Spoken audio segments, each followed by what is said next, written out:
Copeland, Deputy Principal Professor Inaugural, Professor Jerome Lisle, or featured speaker and Professor of Education Leadership, Dr. Heather Cato, Dean, Faculty of Humanities and Education, heads and other members of management of the UWI St. Augustine campus, staff and students of the UWI St. Augustine campus, friends and family of Professor Lisle, or specially invited guests, members of the media.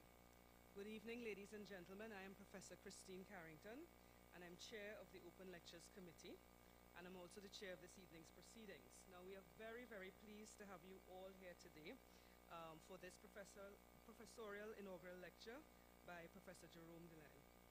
These lectures are a platform for new professors to present an overview of their contributions to their field, to academic peers, to students, to relevant stakeholders, and to the wider community.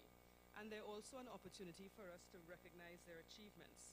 Tonight, we celebrate the achievements of Professor Lisle, whose research in education focuses on high-stakes testing, formative assessment, standard setting, and whole system change. This talk today is entitled, Among the S.E.A. Believers, the Price We Must Pay. I would now like to invite to the stage our campus principal, Professor Brian Copeland, to make some opening remarks. Please welcome him.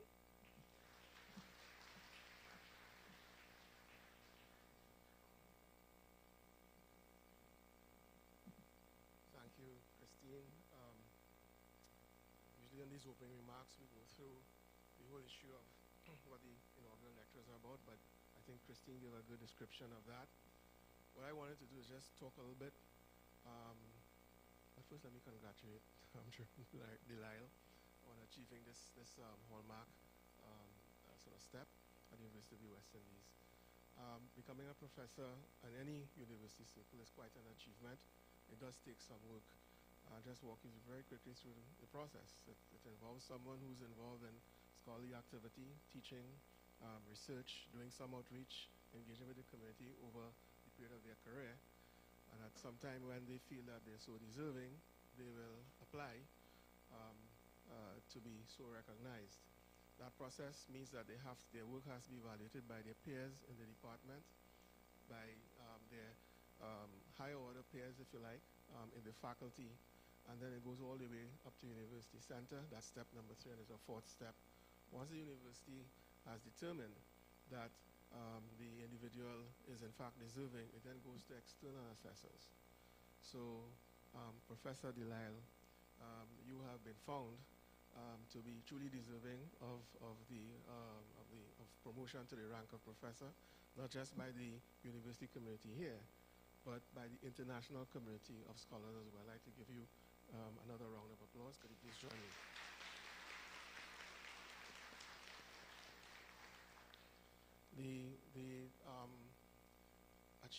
This achievement is getting exceedingly difficult because I was having a discussion with a colleague the other day, and he was saying that it looks like it's maybe running out of knowledge. It's getting increasingly difficult to come up with unique work that is truly distinctive enough for the individual to be promoted to professor. But that is the process.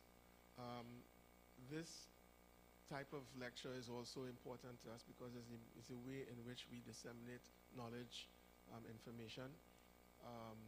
I also have been speaking to a couple of friends of mine over the last couple of months and reminding them that it's a university. We play in ideas. They may not always be right. Remember, the world was once flat. We play with ideas that come to the fore based on the information we have and the best sort of application of our capabilities to that knowledge to form new assertions, come up even with new ideas, and so on. And it is this forum that allows us to disseminate that and probably even get feedback from the public at large, from our peers in carrying the fields of knowledge further. The second point I really wanted to make, however, is that of the role of education, which is the core of the topic here today. And it's particular interest to me because I've been speaking about building a future society where a lot of the ills that we have today no longer exist, the economic ills. And we're seeing in that society that means that almost every single citizen has to have some, let me take this off, somebody seems to really want to get to me. Um, yeah, where basically everyone has put their shoulder to the wheel of ensuring that the economy is robust and vibrant. And the way we're doing it at St. Augustine campus is by saying that in the first order, our students will be the ones leading that charge in building a very vibrant SME sector. We're going to democratize, if you like, the economy. No longer a few pillars, but a whole swarm, as I call it, of small and medium enterprises, small families getting together, small communities, friends, etc., getting together and forming businesses. And in that society itself, if you look at the social space, a lot of the ills we see now, well, uppermost in most people's minds will be crime. But it'll be a society where it's more than that, where, as one writer put it, you have to be certainly a little bit more polite, especially if your population is on the large size. You have to, on the large side. But certainly where there's a level of maturity, especially emotional maturity, that makes for a really advanced society. And of course, we're very mindful of our ecological space. Now, if you trace that back to today, then it says something about where we need to be. And in particular, it needs to say, it needs to tell us something, it will tell us something about what kind of preparation our citizens must have to meet that future. For my students, I've told them that because of the situation we're in right now, we only have about 15 years. This is my estimation. I trust my instincts quite a lot. 2034 is the year by which we should see some semblance of that future society. And they're the ones who have to start building it. So with that in mind, I'm very interested to hear, Jerome, exactly what you have to say. I'll be taking notes. You'll see me on the phone. That's how I take my notes. I'll be very interested to hear what you have to say. And maybe we'll have some discussion in the future, because now is the time when we may have to flip the education system on its head. Okay? So thank you. Good night. And thank you for coming. Right? Jerome?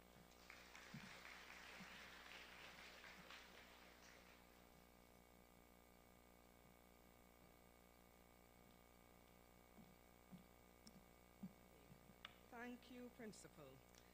I'd now like to invite Dr. Heather Cato to come and bring greetings on behalf of her faculty.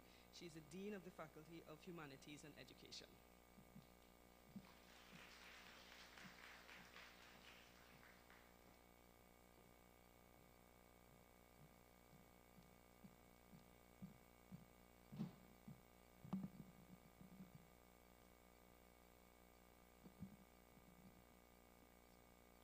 Our chair for this evening, Professor Christine Carrington, Professor Brian Copeland, Pro Vice Chancellor and Principal of the St. Augustine Campus, Professor Inaugural, Deputy Principal of the St. Augustine Campus, Professor Jerome Lisle, Professor of Education, Leadership, featured speaker this evening, Dr. Jennifer Yaminali, Director of the School of Education, heads of units and departments, retired colleagues, if any are here, current colleagues, students, visitors, media.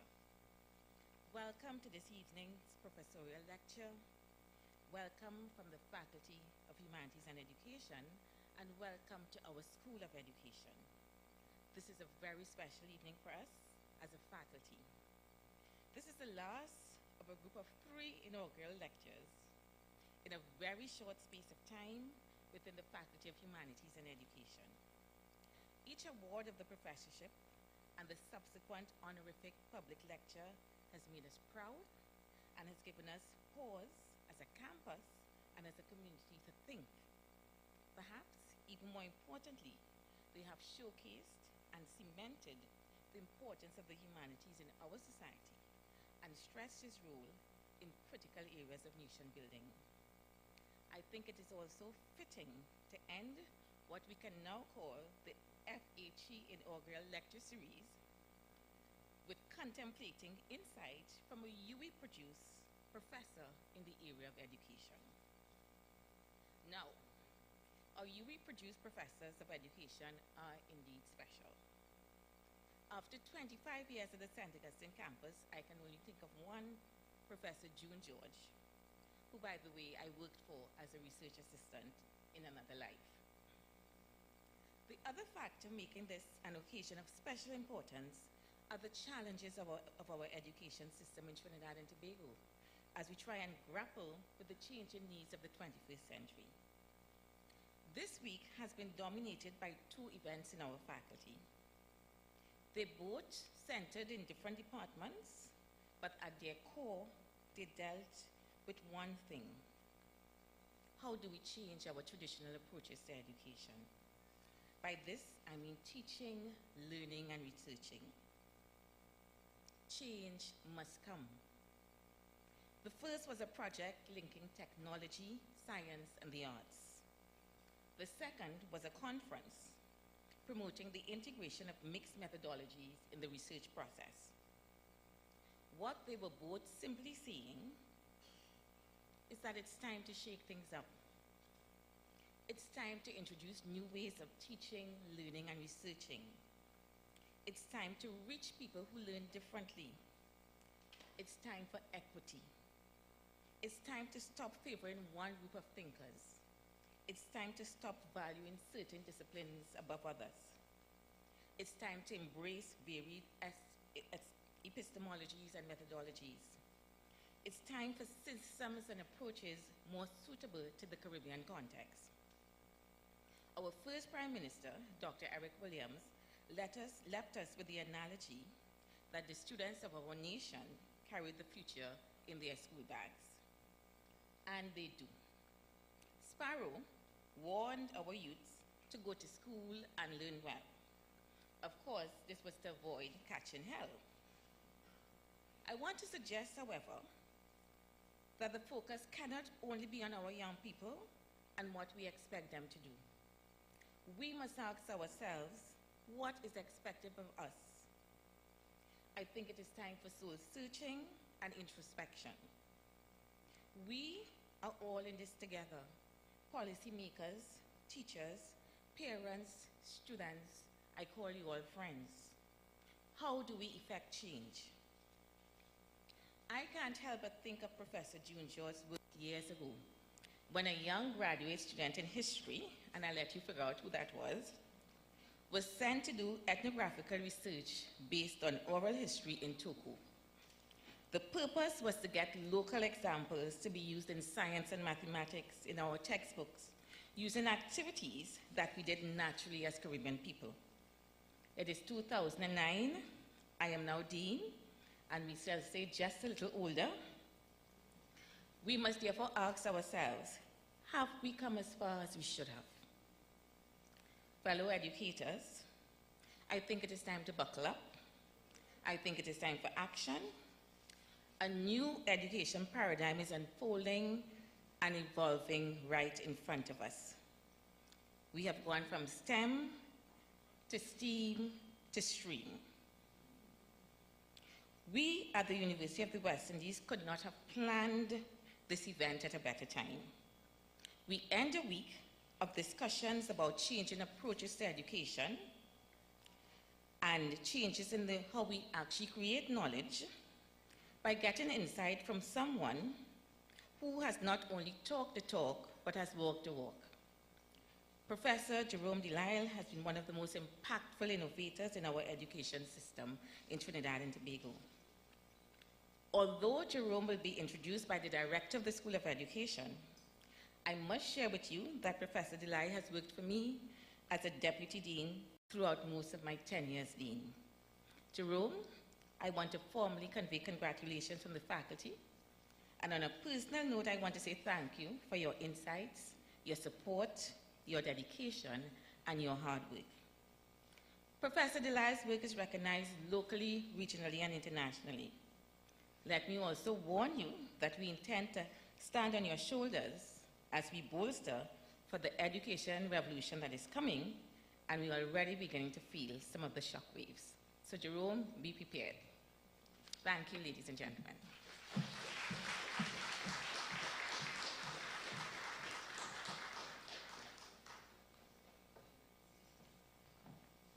Thank you, Dr. Cato, for setting the scene for us. At this point, I'd like to invite the Director of the School of Education, Dr. Jennifer Yamin Ali, to introduce our featured speaker. Now, following Professor Delisle's presentation, we will go straight into the question and answer session, which will be moderated by Dr. Paulson Skerritt. Please welcome up.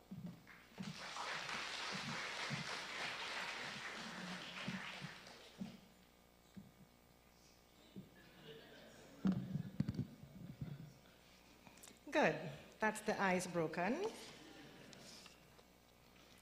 Chair, Professor Christine Carrington, Pro Vice Chancellor and Campus Principal, Professor Brian Copeland, Deputy Principal, Professor Inda Ramnarine, Dean, Faculty of Humanities and Education, Dr. Heather Cato, esteemed Professor of Educational Leadership, Professor Jerome Delisle, colleagues of the UE community, ladies and gentlemen, good evening.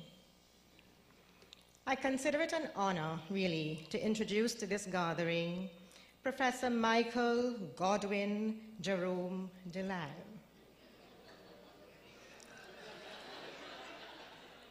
Because he is the man of the moment, you will have to forgive me because my introduction is not brief.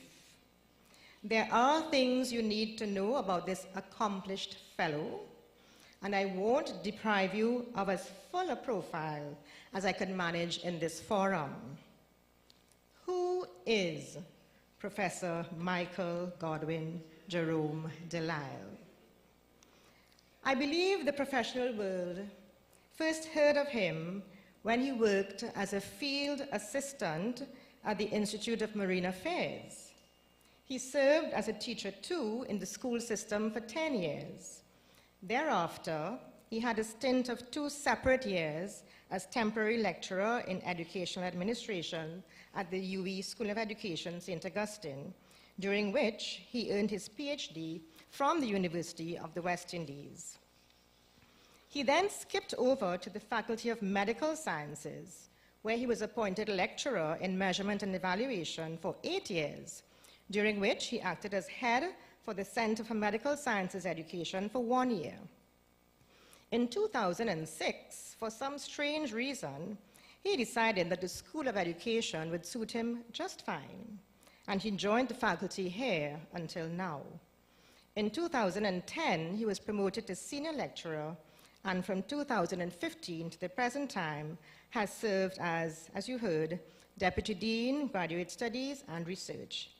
In a nutshell, these facts trace Professor Delisle's career path, but still, who is he? What are his areas of expertise? And this was touched upon a little earlier this evening. Over the years, Professor Delisle has molded his professional efforts into 4 major categories: educational evaluation, policy research, and whole system reform, higher education, educational management, and quality assurance, research methodology, including MMMR, and student assessment and educational measurement. Among his efforts to develop his expertise in measurement, evaluation, and statistics, and mixed methods research methodology, Professor Delisle engaged in a wide range of relevant, continuous professional development experiences abroad. Between 2010 and 2017, there were 48 of these experiences to be exact. Novices and post-novices would do well to learn a lesson from that. Professor Delisle's research spans such areas such as regional student assessment systems, including gender and achievement, and an examination of continuous assessment practice, performance standards for national assessments, evidence-driven quality improvement, mixed methods research design and applications, notions of specific inequalities and poverty as variables in testing and achievement, and violence in schools.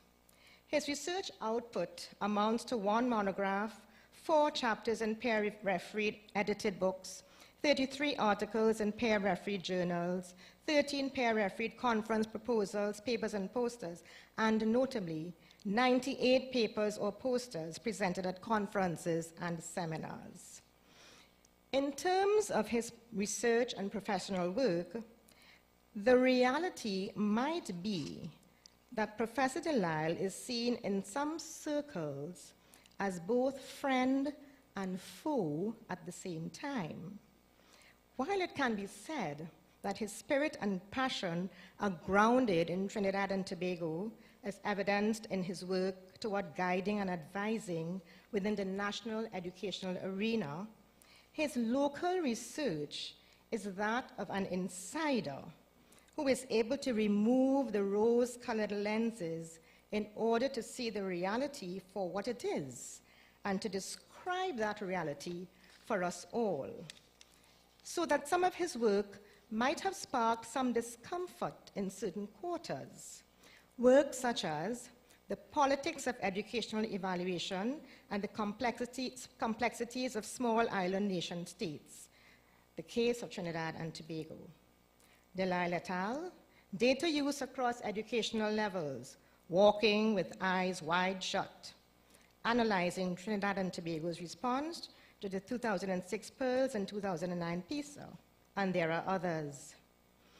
I would also add that Professor Delisle is adept at sourcing external funding and consultancies to conduct research that is significant to national development. Apart from several university-funded research grants, his determination, industry, skill, and high regard in the field have earned him many consultancies, either through tendering or by invitation.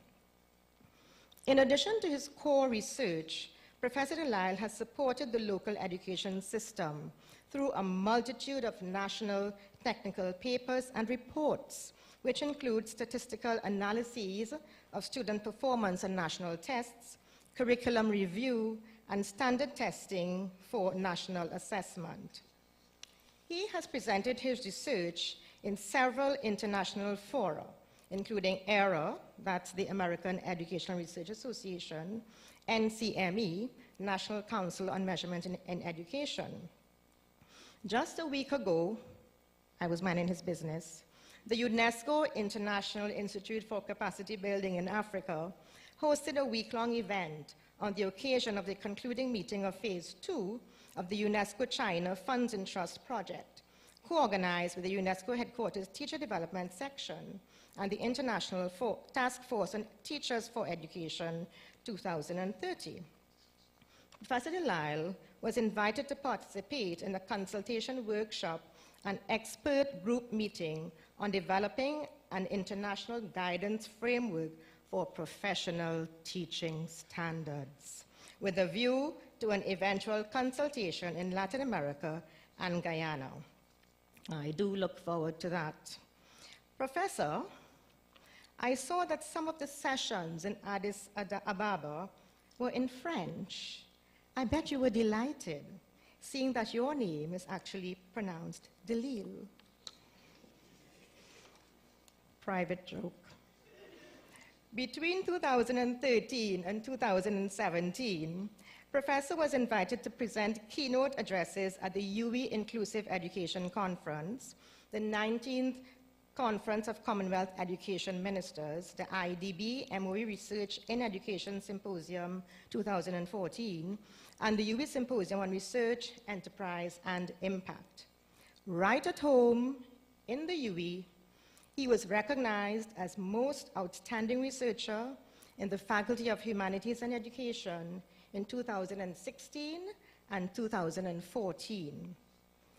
Well, yes, among all of this research activity, he actually also teaches currently on postgraduate programs in the areas of school and system improvement, educational leadership, assessment and evaluation, and related areas. Needless to say, his postgrad supervision workload is heavy, with 10 students having completed and 22 current. He is also currently supervising 8 students on managed research projects on 11+ testing in the Caribbean. I don't know how he does it. But if you happen to peek into his office, yeah, some of us know, it is a hive, mountain of books, documents, papers. Yeah, we fast. We went and we looked. So much so that there is no room for meeting in there. He meets people outside of his office in the corridor. No lie. As director, I offered him a nice bigger office, but he refused. Professor Lisle, in local parlance, is a big sawati within our department, the School of Education. Most recently, he led a team in the development and approval of a new program, MED in Measurement, Evaluation, and Assessment, which is to come on stream very soon. And a few years ago, he introduced the concept of psychoeducational assessment as a real national need. This has finally come to fruition as we are on the brink, we are on the brink of launching the Psychoeducational Diagnostic and Intervention Clinic with the acronym PEDIC under the umbrella of the School of Education. He has led our department's strategic planning for several years, and in case he doesn't know, he has a draft coming to him next week. Apart from the research mentoring he engages in with both his graduate students and academic staff, he is seen as the go-to person, especially in terms of research methods, measurement, and evaluation, graduate research procedures and policies, and broad educational policy. He sees the big picture. So when he starts his advising us with, all you this and all you that, and don't do that, and leave me out of that, we know, and you kind of heard him in that tone there, we know we must backtrack and recalculate and recalibrate, because he has also mastered the art of buffing. I will end by continuing with the question, who is Professor Lisle? Perhaps I should say that his bark is worse than his bite. He is prone to getting very hot under the collar, but is known at times to boil down like bhaji. His students value what he knows and shares, and make reference to his unorthodox style. He hates foreign languages and pretends to be mad with me when on purpose I call him Professor Lisle. But Professor Lisle has journeyed far on the academic path. I'm sure he has slain some monsters, but saved some fledglings. And I know that he walks with his God. Ladies and gentlemen, I trust that in Professor Lisle's estimation, I have presented or represented accurately who he sees himself to be. It is now my distinct pleasure not only to congratulate him on behalf of all of us here at the School of Education, but to invite Professor Lisle to present his professorial inaugural lecture. Professor.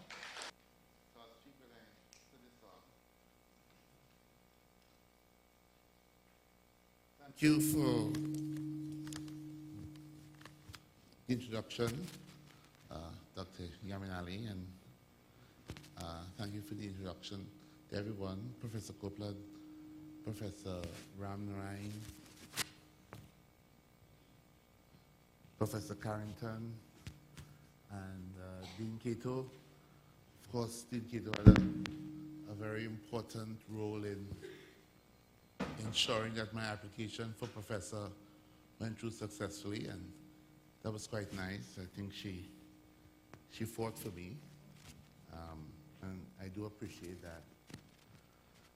Today, I think the focus is not so much on me. I'm kind of like a person who focuses upon knowledge.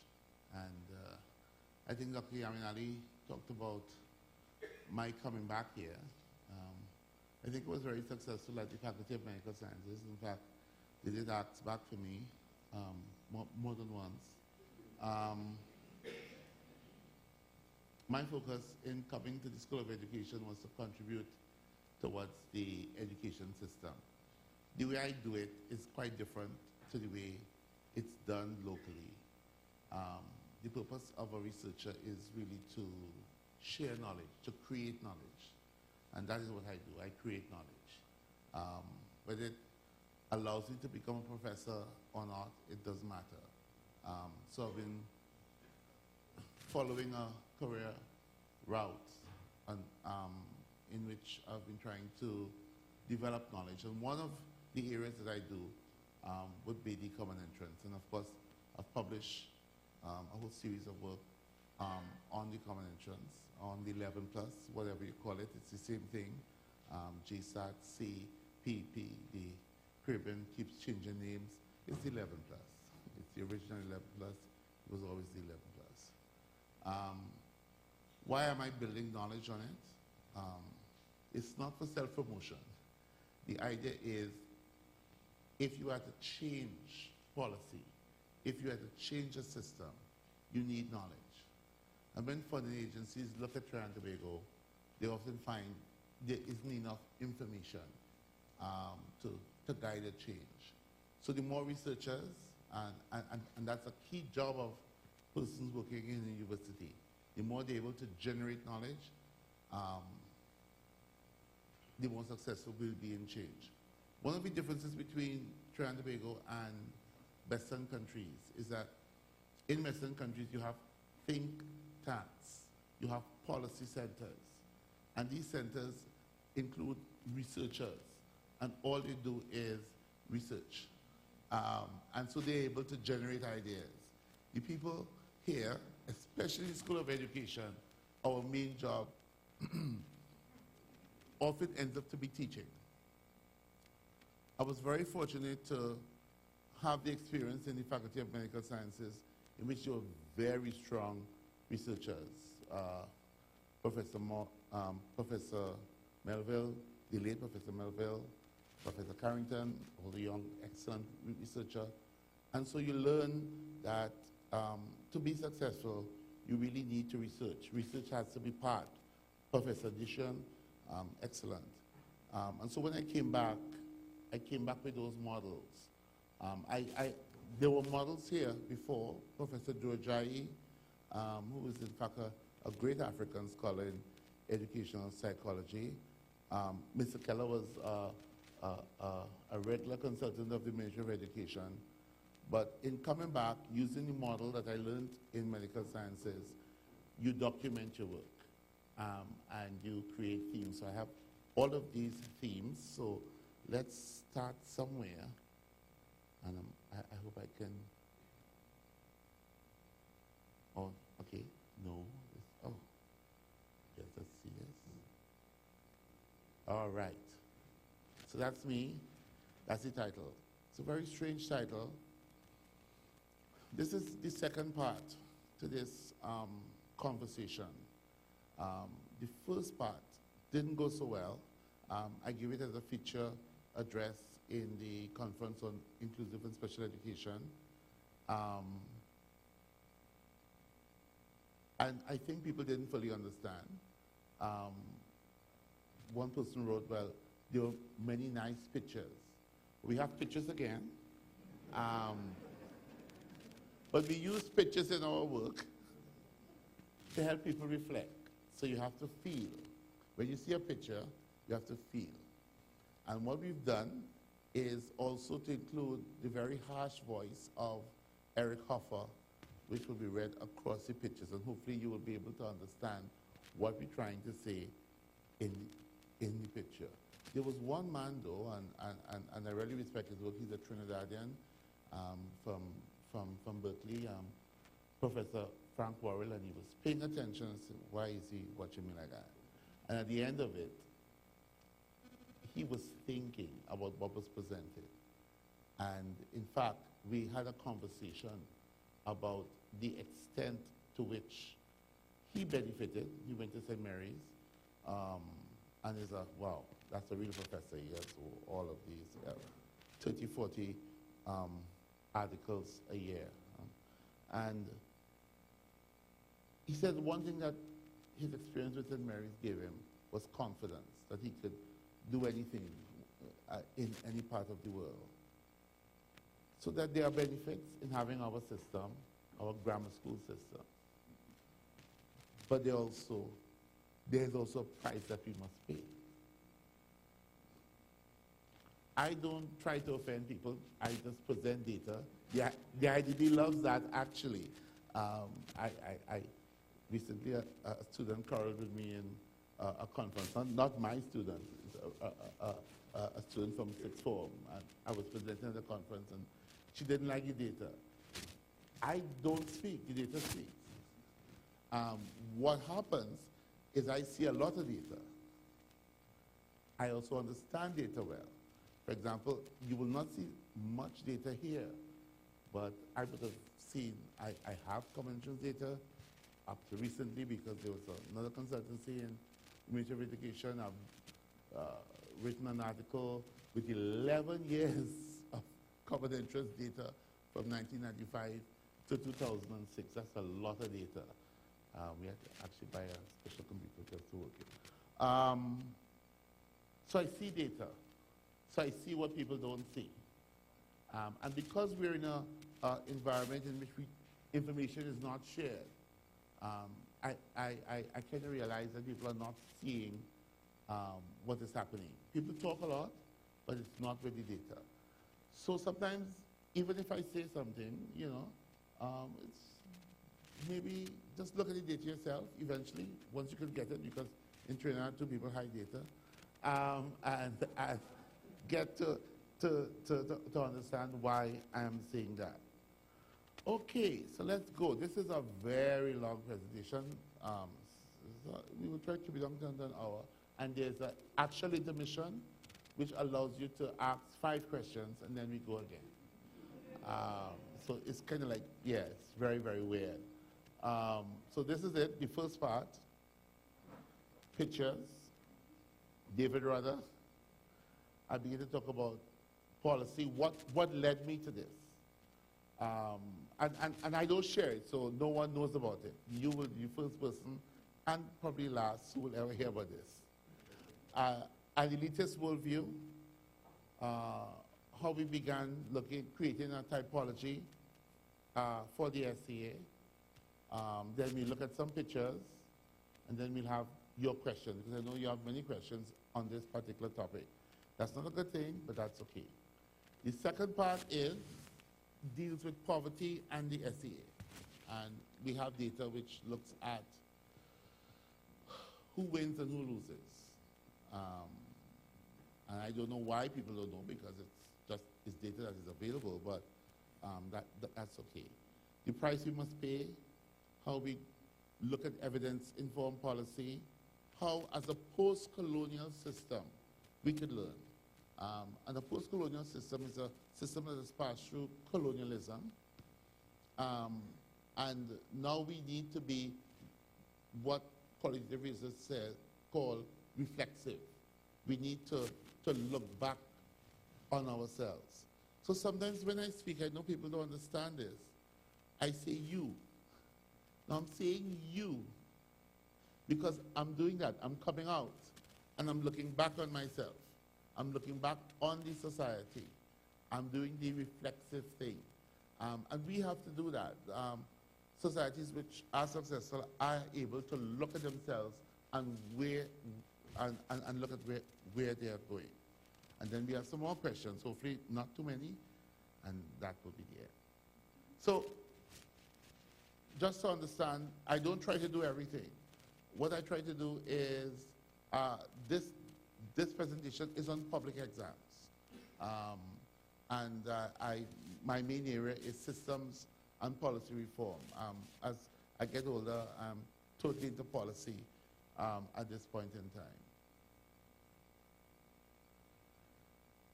I saw marketing did something. Wow, I went to marketing said from 11 plus to S.E.A. It's the same thing. It's just like the college exhibition, there's no change. It's the same exam. It's the same purpose, okay? Now, around the Caribbean, you have many exams. They are all 11 plus exams. Am I against exams? No, because I'm a measurement person. So I make exams for a living. Um, whether we can have an exam so early is the question. And whether the exam could tell you all the things you wanted to tell you is another question. But exams I like. In fact, I love exams. And I don't even think that we should even remove the 11 plus. But there are consequences. And once you're willing to pay the consequences, fine, go with it. So the GSAT in Guyana, the grade 6 exam, the Barbados secondary school entrance assessment, they're all 11 plus exams. Okay, the thing about exams and the way that exam is structured is there will be winners and there will be losers. And that's the dangerous part. You have to make sure that the winners really win and continue to win, and the losers really lose. And that there are no consequences for those losers losing. That's so simplistic. So, wow. And of course, the kids have exam next week, and there's that joy when they do well. I really like this picture. Girl power, yeah. Here's a picture. I don't draw so badly. This is a kid drawing a picture, but they've got time to reflect. It's a very deep picture. It's very symbolic too. I can't tell it in school, unfortunately. The child says that they're drowning in the sea, basically. It's kind of play on words, right? Jogging in the S.E.A. Yeah. That's how the student feels. I don't know if you want to exam at 10, 11, where a student feels like that. I have no problem with the 15, 16, 17, 18, 19 in medical school there. They can feel what they want. But at 9 or 10, I am not sure. But I know what happened as well. So I'm just clarifying something I heard on I-95. The first thing is, it's where you have an exam. So the issue is not having an exam, it's having an exam early. And whether the student has the resources. In discussion last night as well, with the mixed methods thing, we kind of realized that it depends upon the methods you use to collect data. Now, children are very, very malleable and flexible. So students experience stress, but they may not communicate it. So when there was a study using 5 methods: photo elicitation, photo voice, diaries, focus groups, drawings. Only some methods pulled out the emotion. But the emotion was extreme. Now, drawings were pulling out, but diaries. And what the students are writing, I wondered if, well, let me not say that. Let's continue, right? It's very stressful, right? Especially if there's other pressure upon the student to succeed. I love this picture. It fills so much up. I actually asked the researcher to make sure that you didn't guide your student. He says no. Now, do you see how the ruler is part of the teacher? It's part of the hand. Actually, the researcher is now completing her PhD as well, and we worked out that when Trinidadians teach, we actually beat as part of the feedback. So she's an alleged math specialist. And what she found is that everybody, parents, teachers, students, they talk about experiences in which they were punished for getting sounds wrong. And so I think both of us, we coined the word, I can't remember what the word is, probably punishment, pedagogy, or whatever. But the point is that the common entrance, the intensity, the 11 plus, the intensity is associated with that. There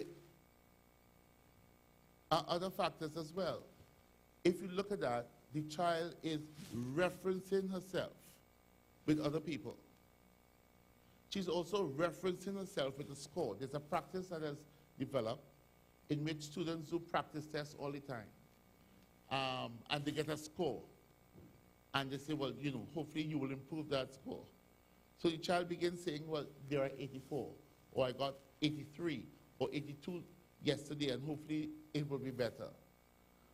So that's one of the issues as well. So this picture, and the student labels it the frustration of the sea. So we know David Rudder's song, very interesting. Well, we have a little clip, so we'll play it. Let's hope it plays.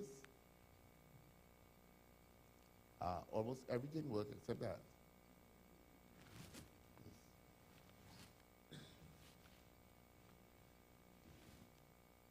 Oh, I know what this is.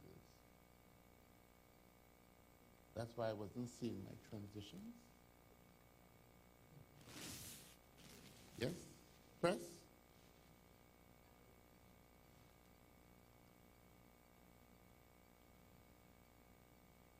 Okay. Well, we have video, so let's just skip quickly and go on. Okay. You did hear the other song, but that's okay. Let me see one more try, and I'll see if I can get that.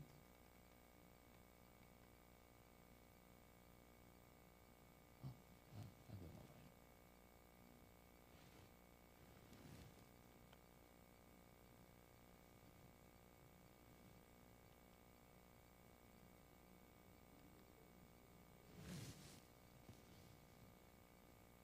Okay, it played yesterday. We have video at the end, right? So hopefully we'll work that out. Okay, so let's continue. Why have we retained the secondary school entrance examinations? That's a question that we really have to answer. What is it in our minds that caused that us to really want that? And it involves very deep societal desires, beliefs, and commitment. And that is why I ask people not to tell people that I want the common entrance or the 11 plus or the S.E.A removed. I don't want it removed because it's very deep inside us. What we can investigate is why we have those beliefs. So here's your first picture. And just to make sure, make you feel. But sometimes you don't feel right. Yeah. So the friend is comforting the other girl, and, well, some people lose. I hope you're not saying, well, once it's on my child. That was an uncomfortable statement, right?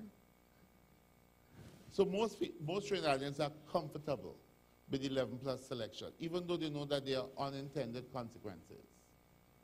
And going back to David Rudder, it's, you know, he talked about we want our statues drinking full cream milk. So we want the best. Everybody wants the best, without understanding that maybe if you drink all the full cream milk, then the rest will be skim milk for everybody else. And do you want a system like that? That's a question that you have to answer. So, I think we're on our way. So myth. What's a myth? We're living in a pretty good time because people can create statements and we believe it even if it's not true. But we believe these statements because they are more than stories. They are patterns. They are beliefs that guide us.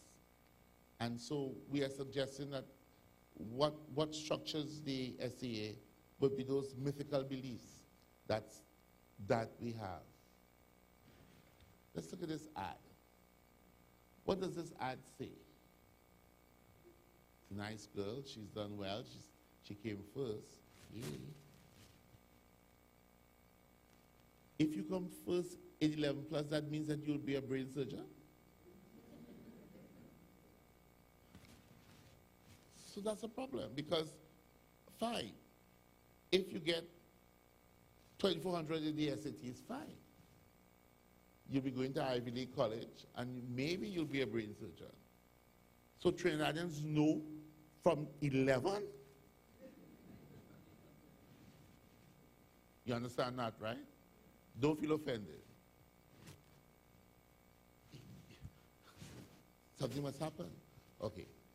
So let's look at that now. I got a website which tracks students who did well in common entrance. Oh, well, it was so fantastic. Because I've been preparing this for over 2 years, right? You know, I got professorship in December 2016.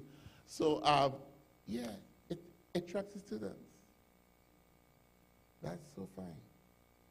I like that. Abigail, I tracked her. She wasn't on it. Abigail got 100 in my favorite school, Crep Anglican. Oh, it's just one student, Abigail. All right. Well, you know, Mr. Manuel Menton gave her a kiss, and she's doing well now. She didn't come first, by the way, in Cape, but she got 100. Did that mean that she was perfect? Chelsea got 100 in S.E.A. There is a man, the man who started all of this, didn't believe, by the way, in S.E.As. He believed in intelligence tests. That's Cyril Burt. And Cyril Burt believed in mental processing.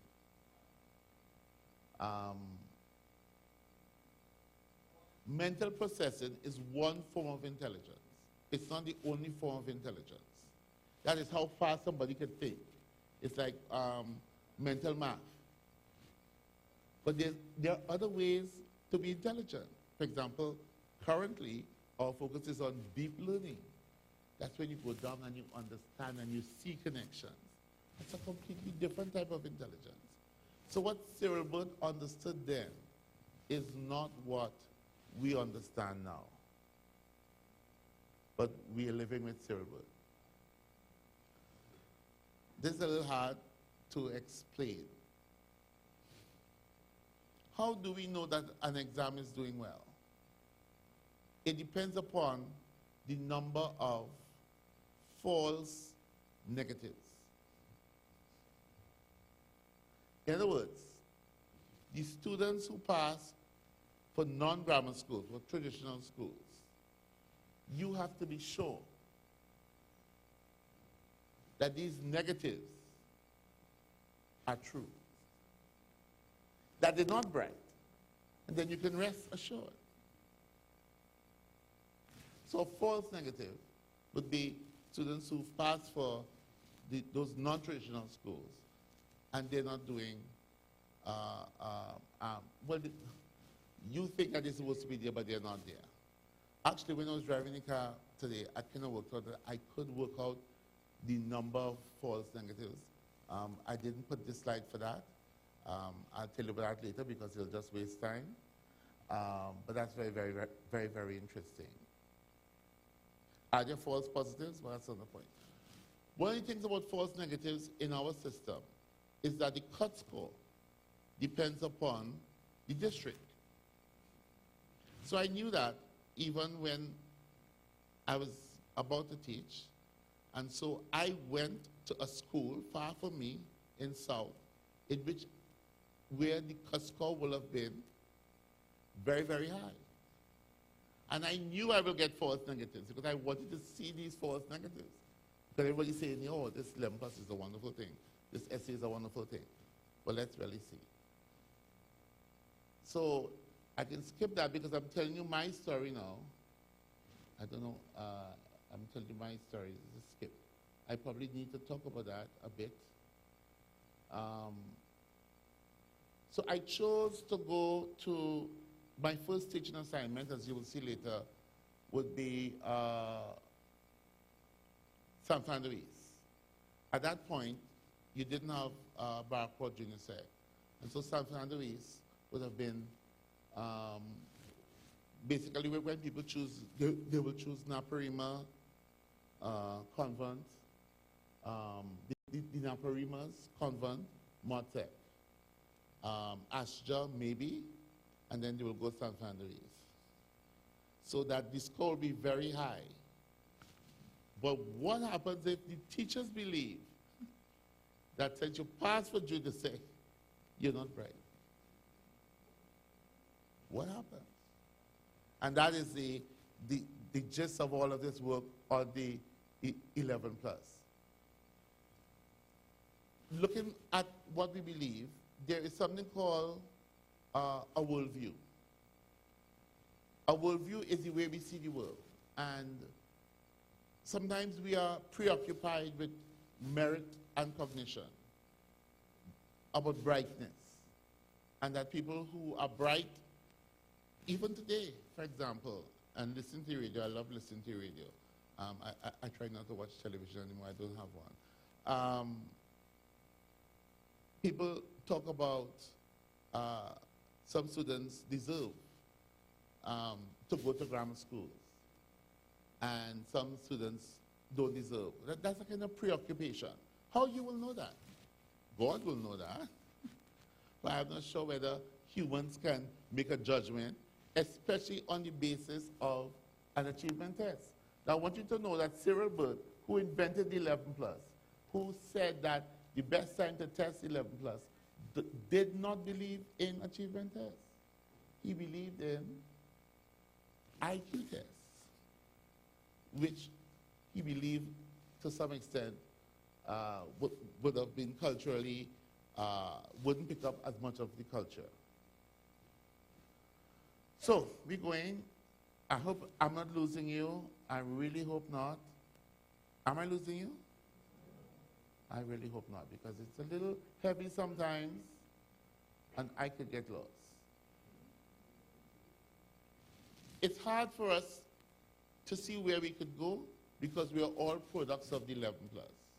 We all remember, like I told one of the secretaries today, you know, I think my mother was a fine person, and I am homeschooled until 7, but for my 11 plus, she made me iron my own clothes. I thought that was not necessary. We're all products. And so it's hard for us to step back and see where we are.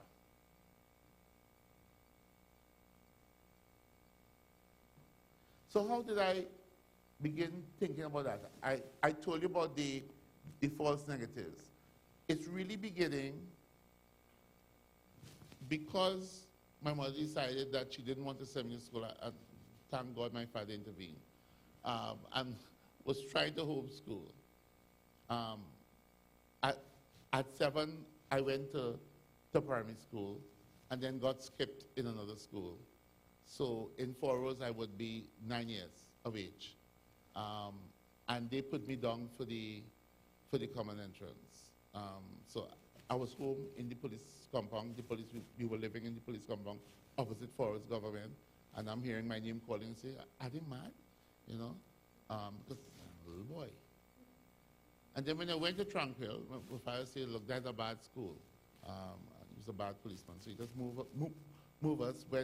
Sent me to Tranquil, and the way they distributed the students is that we all form a line, and Mr. Gordon, fantastic teacher, he's the A-class teacher. When he saw me, he says, "No, you can't come in the A-class, because this is the 3rd time that you're doing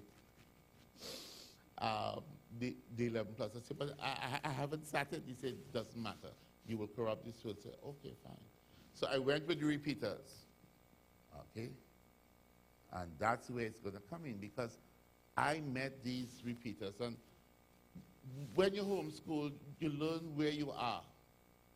You measure where you are all the time, and you try not to do too well, but just a little above, just close to first. So the first term, I think Dennis beat me very badly, and Miss Bechu really beat me very, very badly. I say, way. And I felt that God had left me. So I began studying dictionary, asking God forgiveness, and I said, "Look, listen, I'm not holding anything back now. Is war they want? Is war they'll get." I came close to Dennis, probably past him. But Bechu, easily beat me. And yes, beat you some on the Lovejoy Road, hardware there. I said, but this is strange. Something is wrong with me. Then I found out we had practice tests. And when we did practice tests, their mark went down to 60-something. And my mark remained at 87. Okay. So they're afraid of tests. Oh. Dennis, who was my good friend then, I said, oh, you can't do tests, you get nervous. And then I began to wonder, what does this exam really measure? I see Sean. So Sean went to school with Miss Bechu. I don't want to say she didn't pass. She didn't do very well. But she was definitely brighter than, I couldn't even believe, I can't even say it now, brighter than me.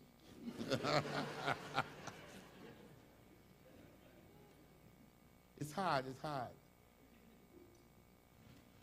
In QRC, and Dr. Gocking will come back, we were having assembly, and Dr. Gocking decided, Grant Short was the principal, he decided he's going to come and give a talk to the assembly. So I thought there was some kind of talk which would have been encouraging us, but QRC wasn't winning any scholarships. So Dr. Gocking came and said, the reason why QRC is not winning any scholarships is because there are no first choice students. Now, at that time, QRC still had the 4-year stream. So we began looking at each other because all of us, most of us were in the first 500. What first choice? Because every parent followed the Williams thing. Tranquil, QRC. All of us, we were extremely bright. In fact, half of them came from Mr. Gordon's class in Tranquil. But he believed that they were not first choice. They were getting third choice students. And then I'm beginning to form that people are expecting certain performances based on a lack of knowledge. So it continues. This is where the experiment came in.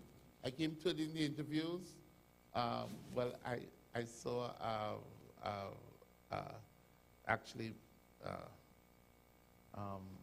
one of the interviewers was a father to somebody here. I came to it, so I did very, very well, and I decided to choose South Van der East because there was a mixed group there. I didn't want to go to Chaguanas and Vancouver, so I went purposely into junior set. I didn't take pictures then. I was thinner, but I didn't take pictures. So those are the pictures there. You can see the staff, lovely staff. I really like them. But even in the time I spent there, I spent more than 10 years teaching, so I spent about seven years there. So that in the middle is an ophthalmologist. He went to actually UE Medical School. And of course, he's in the UK now. Well, Liam, you know Liam. Liam was in the evening shift, so I didn't teach him, but he's there. He's a professor. Jerome, I met, we did an oil quiz, and now he is an expert in heavy oil. He's Dr. Rajkumar. And of course, Shoma decided not to come back, got a scholarship to do music in Berkeley, but they all went to San Francisco. So what is this exam about?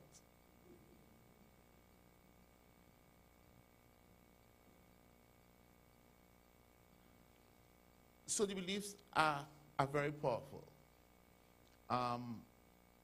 And now, as an adult, what I'm trying to do, as an old man, in fact, what I'm trying to do is to understand policy some more. Policy is not only what we write. Policy is also what we don't say. And policy contradicts. So let's look at some policy, I hope, yes. Now this policy is actually written in the report of the task force 1998. Mr. Pandey gave a task force the job to remove the exam. And they told him that they're not going to remove the exam. This is kind of weird. If the Prime Minister says move it now. All right. So let's look and see what he says. You saw my picture there. Students are not all of the same natural ability. Maybe, but you can't tell that from an exam. Some will proceed at a slower rate throughout the system. Yes, sometimes because the teacher not there. So what, you'll blame them for that? Regardless of their ability or level of attainment, which you can't determine, the secondary school will have a program which is suited to them. So you're going to have different programs? But it's basic education, 0 to 16. Education is a lifelong process, yeah. And the aim of secondary education is to equip the students with the skills and knowledge to continue his or her education. The C, remember it was S.E.A before S.E.A, is a device which is designed to assist the parents, principals, and teachers to find the program. That's not possible. There's no achievement test that could do that.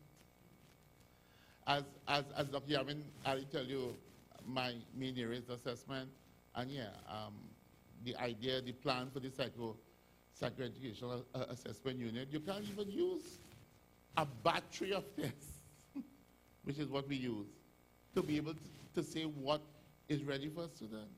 We're not gods. There's no tool like that. And the S.E.A is a very, very weak tool. Now it's been refined and hopefully improved in 2019. It's a very weak tool. I'm not even going to say anything more. Next thing, I see many papers. So, is this education really? Barriers? And you put in barriers for the children? Okay. That's not fair. It's supposed to be smooth sailing. Right down. If you don't know the C and you don't know the details of measurement, the C is fair. But when you can see beyond the C, I like that, that's a song, then you can see the possibilities of education. When we think of fairness, Eric Williams was excellent. We'll see why he didn't get all of his alleged plans fulfilled. But he looked at fair procedures. But there's more. Fair rewards, fair access. So the question is it fair, and to whom, which students gain? Which fairness, and for whom? That is the issue that we need to look at now in 2018, 2019. Not just that students get a chance to do an exam, but whether the rewards are fair, and whether there are other things stopping them from achieving that. So let's go quickly on. I'm really speeding up now. One of the ways, are there people who believe that the exam is a perfect exam?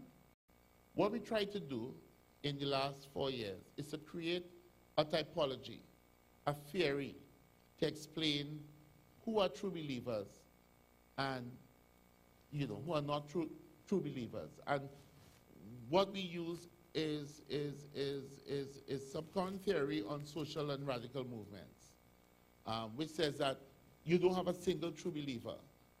So even if you have a terrorist, for example, there's some people who believe totally in the cause, and some people who are there because, well, I'm there, my friend there, so I am there. So we wanted to try to create and look at who are the believers, and we call it a typological theory. And so we created a whole study. You don't need to know the details. We'll just skip that out using a mixed methodology called Q methodology. And we created a number of ideal types. And the data, before we get the data, to get to the types, we use a reasoning that we call abduction. And when we look back at the competitors, we realize that the nation invested everything into making the system fair because it was not fair before. But what the nation has to do now is to relook at what fairness is, to get new definitions of fairness, and to move forward. So I'll go straight to the typology. When we look at the parents, we found that, and we have to use small samples because of the nature of the methodology. 8 of them were non-believers, 6 were reluctant believers, 6 were true believers, and 5 was true believers, assuming that you had a continuous assessment. So a number of people did not believe, parents did not believe in the S.E.A, and some were reluctant believers. When we looked at the teachers, more of the teachers were non-believers or reluctant believers, and you just had a few true believers. And we think that maybe it's because the teachers actually, they've seen false negatives like I have seen. And among the students, you had true believers as well, a number of true believers, but different variations, which we're still trying to explain, even though we've tried to publish the work. But a number of the students were also reluctant believers. So in fact, it's not one belief system. You have both reluctant believers, you have non-believers, and you have true believers, and you have true believers with a codicil. That I believe if it's the CSE. So what makes a C believer? Is it an elitist worldview? Is it positive experiences like those? Many of you went to valorized schools. That's my term for traditional schools. Valorized, because you valorize it. You had positive experience. You know, I was making those bad jokes with my favorite marketing person about bishops, etc. You know, I went bishops, you know. Unfortunately, I went QRC. You know, you went QRC, okay? Went convent. Okay. Is it strong loyalty to religious? Is it a lack of feeling that you say, well, I went. I know who ain't go, but I went. And I'm seeing this now as I visit the countries that I talk about.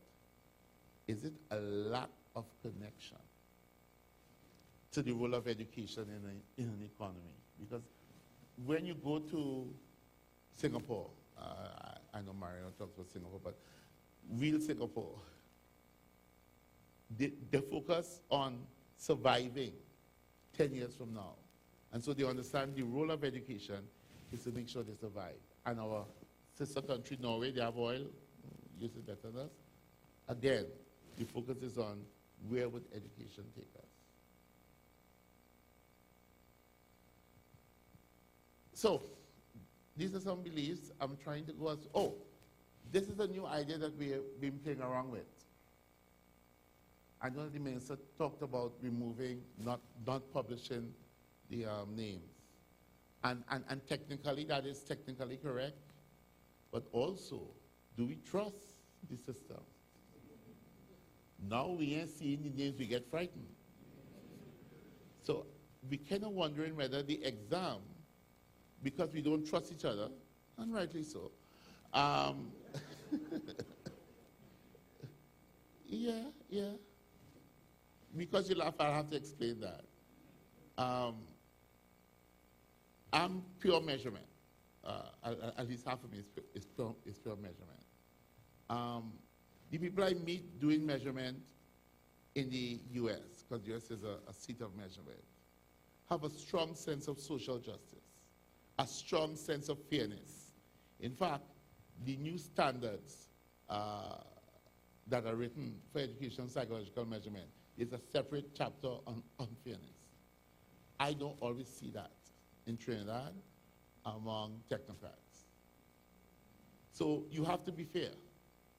And so once I can trust that you understand the theoretical principles of fairness, which is a measurement concept, and you can apply it, then I can say, well, yeah, I don't need to know. But more and more exam systems are now transparent. So I don't know if it might make sense. But I know that it's an arbitrary, you know, it's blind, at least, don't choose. You know that Germany, by the way, in Germany, the teacher decides where you go, right? At 10, based on your continuous assessment. He watches the marks and say, well, I think you should go to the gymnasium or the grammar school, or to the real school, which is the second one. Can we trust our teachers to be so fair? All right, don't answer. It's a rhetorical question. Let me go fast so we can get that break.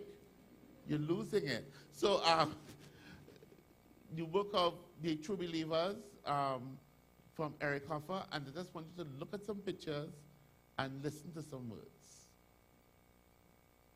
Seeking to escape an irremediable blemished self.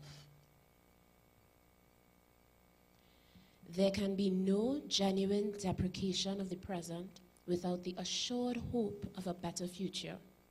For however much we lament the baseness of our times, if the prospect offered by the future is that of advanced deterioration or even an unchanged continuation of the present, we are inevitably moved to reconcile ourselves with our existence, difficult and mean though it may be.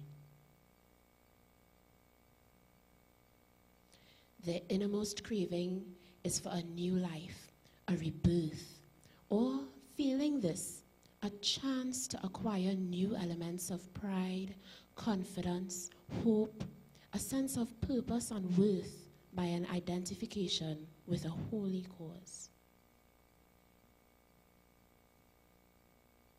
The policy of an exploiting colonial power should be to encourage communal cohesion among the natives. It should foster equality and a feeling of brotherhood among them. For by how much the ruled blend and lose themselves in a compact whole, by so much is softened the poignancy of their individual futility, and the process which transmutes misery into frustration and revolt is checked at the source. The most effective way to silence our guilty conscience is to convince ourselves and others that those we have sinned against are indeed depraved creatures, deserving every punishment, even extermination. We cannot pity those we have wronged, nor can we be indifferent toward them. We must hate and persecute them, or else leave the door open to self-contempt. Propaganda thus serves more to justify ourselves than to convince others. And the more reason we have to feel guilty, the more fervent our propaganda. Thank you so much, Tracy. That's Tracy Lucas, one of my PhD students. Do we persecute those? Well, I don't know why Dr. Phillips did this study, but I am sure that all the crime in Trinidad is not because of junior sex students. But the study was done at UA, actually. So that's kind of like, are we demonizing the students who go to these schools? You see, that made you uncomfortable again. That's okay. I'm not afraid. So, but there's not a joy. I found this out. Now, Dr. C.V. Gocking was head of the examination committee from the 70s and the 80s. In fact, he released a number of the historical documents. I remember talking to Mr. Kellan saying, but this C.V. Gocking, you know, he has these strange views.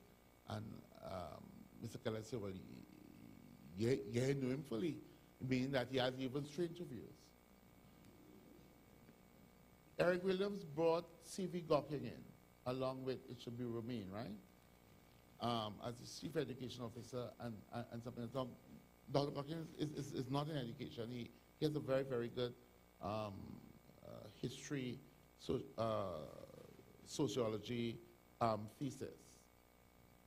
It's interesting to know that even though William Zola had a number of ideas, that Brookings and Romaine acted to block a number of the ideas. And of course, Walker documents it. I couldn't get this work in any of it. Well, I have seen the historical documents, so I knew it was happening. But nobody is documenting that until I was able to look at this lady's work published in the US. So a lot of the ideas, Williams probably did have egalitarian views. But to translate it, as you will see among the Singaporean technocrats, you weren't able to get that. So that explains, to some extent, the failure to move beyond our system, the initial promises. And, well, we have a little intermission now, so I'm hoping that you have some questions to raise. We'll call Paulson, and he'll manage the questions, but I will probably need 3 minutes, and then I'll be back. So, are you going to wait for me? Well, I hope so. Thank you. The microphone? Oh, yeah. Thanks. Congratulations, Dr. Professor Lisle. Thank you for choosing S.E.A. as the topic of your lecture.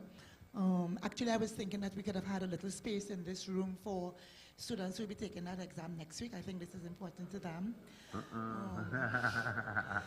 I have been trying to help 3 students with the S.E.A., and one of them very good in the creative writing and in the English language component, but very weak in the mathematics section. And they had mock exams last week, and she got 22 out of 90. So I said to her, how did you feel about failing the exam? And she said to me, that is the story of her life. Of course, my heart melted. Actually, I might have contributed, because sometimes I call her some names when she don't get through some of the sums. So I, you know, it all that flashed back to me. I felt really bad about it. But I was wondering now, what should I do? Should I continue pushing that student, or should I stop harassing and tormenting the child with regards to the mathematics? I'm not too sure what to do. The child only has 5 days. Okay. I think, I'm looking for sure I can't see him. I think the story I told you about Miss Bechu and Dennis and Francois, helps you to understand that at that age, not everyone can manage stress well. Even though I was homeschooled, my mother, she actually had testing sessions. She put a clock, you do them English tests. Strict conditions. So I was accustomed to the anxiety. But anxiety is difficult. Even now, even though I technically speak all the time, I am still stressed. Why you want to give a 10, 11-year-old that? So I think that we have to be we have to manage our frailties when we deal with students of that age, and we have to let them just deal with the issues. So I would not say anything negative. Wherever it is now, they're not going to add 4 or 5 more marks at this point in time. If they are relaxed, however, it is possible that they can do still okay. I want to tell you a story. I'm afraid to tell you some of these stories. I have to be careful of things to tell you. When I was in the car, because you're helping me to create theory, distress.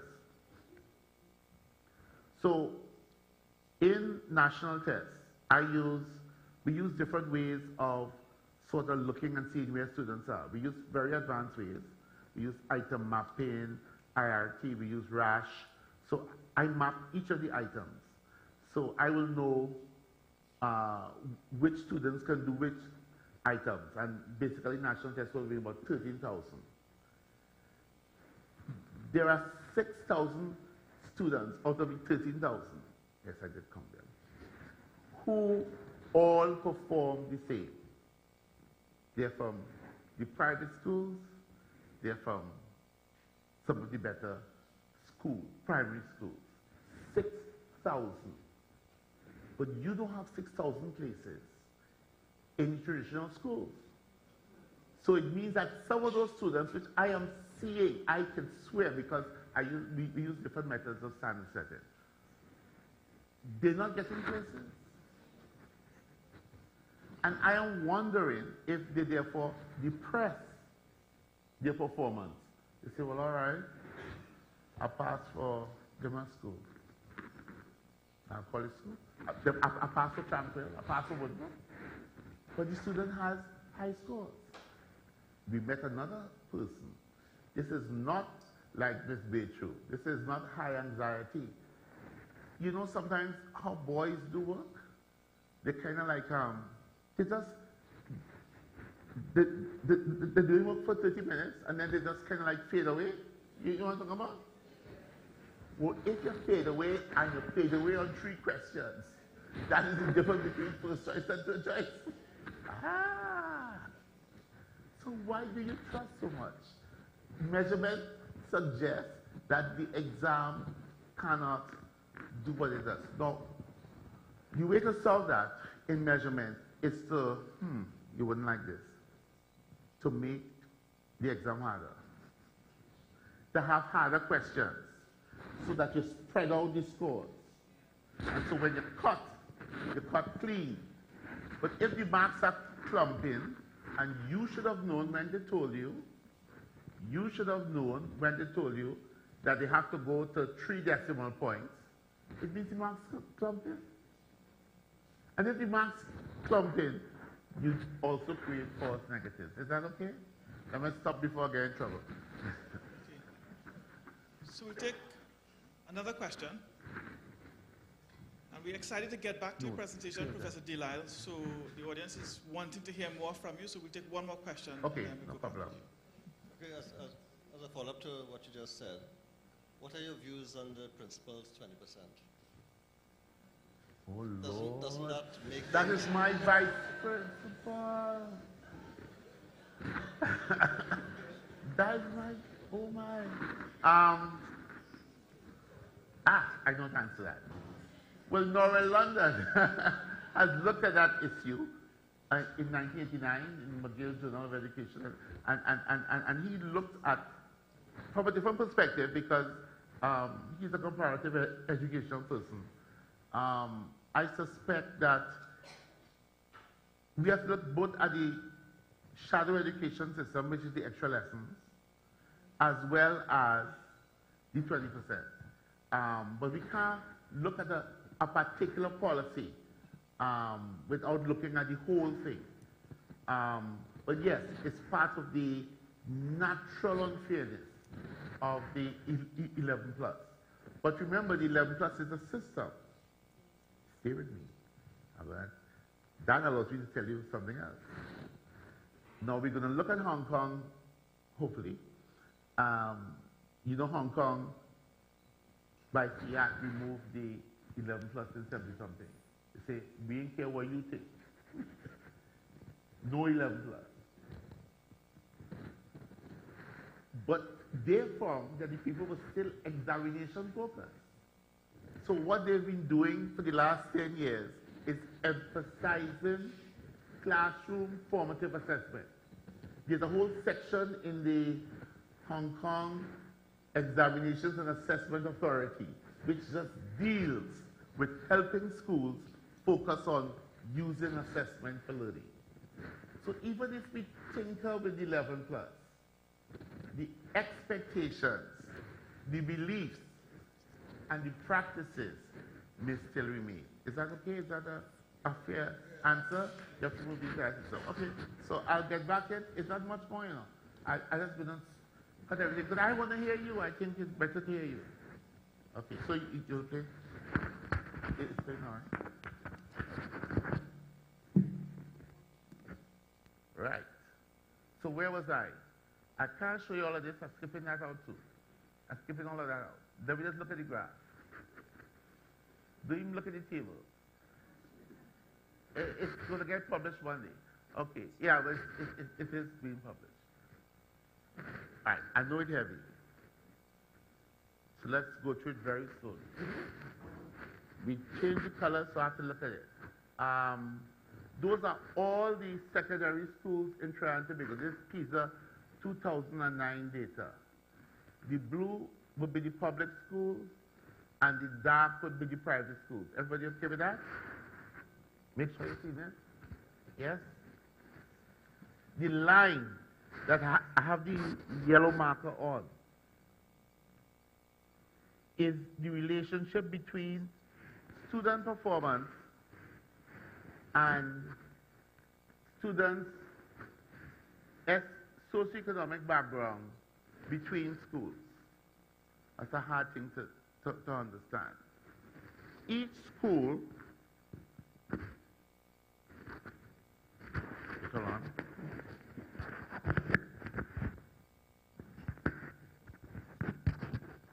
A little too high.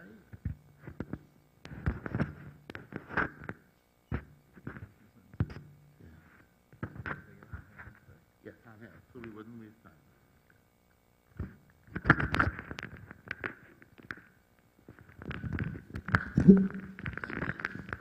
Right, so sorry about that. Each school, you can calculate a mean socioeconomic status value. So you can go to Fatima and you'll have a mean value. You could go to Mokarapo, east or west, and you will get a mean value. Clearly, many of the boys in Fatima, well, so the parents are well-to-do, so it's going to be a higher value. Is that okay? The performance of Trinidad and Tobago students varies strongly with the SES of the school. So once the SES is high, slow, the students do well in that particular school. That's a very, very sharp graph. We're not going to look at the other graphs because we can actually compare all the other countries using selection. I can tell you that that graph is higher. Trust me, I wouldn't lie. That graph is sharper than Germany. But I just told you in Germany, the teacher makes a decision. So how could your exam, I'm going to say my exam, no. How could your exam select so perfectly for SES? It's almost like perfect. And if you look at the data, which we wouldn't see, but it's there, it's like it's just looking for SES. You say, hey, you have money? Go there. You, nah, you go there. Okay. Now I have let's call my friend. I really want him to come and teach here. He came and gave a presentation maybe about 8 years ago, and yes, as Dr. Yaminali said, I had to ball him out because he knows HLM. This is I know HLM. I don't tell people I know HLM. I don't tell people anything. But he went and learned HLM, and then he came back and tell Trinidadians, okay, fine. Look at this line. The line here is flat. That means that there's no variation, slow, there's no variation between the student's performance within the school. In other words, if you're poor, God blesses you to go Fatima because you'll do well. Now, there's both a statistical reason for that, which he didn't say, which he probably didn't know, and there's both a theoretical reason for that, which we found out today. Yeah, because I've been going through this. And that shows you that this work is a little different. You can see data, you can see patterns, but you first have to understand it enough, and then you have to be able to discuss it with policymakers, and that's very, very hard. Professor Jackson, Kirabo Jackson, an excellent young man from the US, presented something, work that he had done with the IDB on what he called, government schools and and denominational schools, and basically he was saying what no value is added, and people almost attacked him. So it's not me only that he attacked. People began to attack him. But it's difficult to explain that because it's using these multivariate techniques, and it's hard to graph those multivariate techniques. But so I'm just using the graph and trying to work with you. Now, I mentioned Dr. Jackson because one of the points that Dr. Jackson makes is that it benefits students to go with high ability peers. Slow, all right? And that's correct because he has the data just like me and he's seen it. But there are two reasons why. Now, first, the statistical reason, which is what the Western people trained me, you know what I wanted to say. The variance is so sharp between the schools, it could have squeezed out all the other variants. That's the statistical reason why it's flat. The other reason why it's flat is because if I get to go into Fatima and I'm poor, the teachers are responding to me because I pass. So expectations, teacher expectation behavior becomes the mediator determining my passing. They're watching me and saying, oh, you're poor. They say, you went Fatima, St. Mary's, convent. You're bright. Whereas, once you go to the other school, how you pass here? All this so man. So you really have to move between the data sets, and you also have to commission studies. People talk about, you know, we need more knowledge, and lots of more knowledge. So let's just skip this. I have all the graphs here. One day you'll see it. I want to show you, though, some of the systems without the ones that people like. The Hong Kong system, flat. Do you also realize, by the way, look at this, I hope I can explain it properly. Do you also realize that many of the schools in Hong Kong are low SES? But you see how high they're performing? Ooh. If you go back to your graph, I'm going to take a chance. If you go back to your graph, the low SES schools, ooh. Oh. So they've escaped. Everybody wants to be Finland. I'm so irritated. Just let me show you Finland. I refuse to benchmark Finland these days. Let me show you Finland. Finland is the last one. Firstly, the overall SES is higher. Secondly, all the schools. Is that okay? So if you go to school A, B, C, D, E, you see the same type of children. You don't have that. You put some children there and some children there, but you want to benchmark with Finland. Hey, I went Norway. That was fun. You know Norway have oil, right? And yeah, same thing. Is that okay? All right, so what am I saying? I'm just showing you pretty graphs, yes.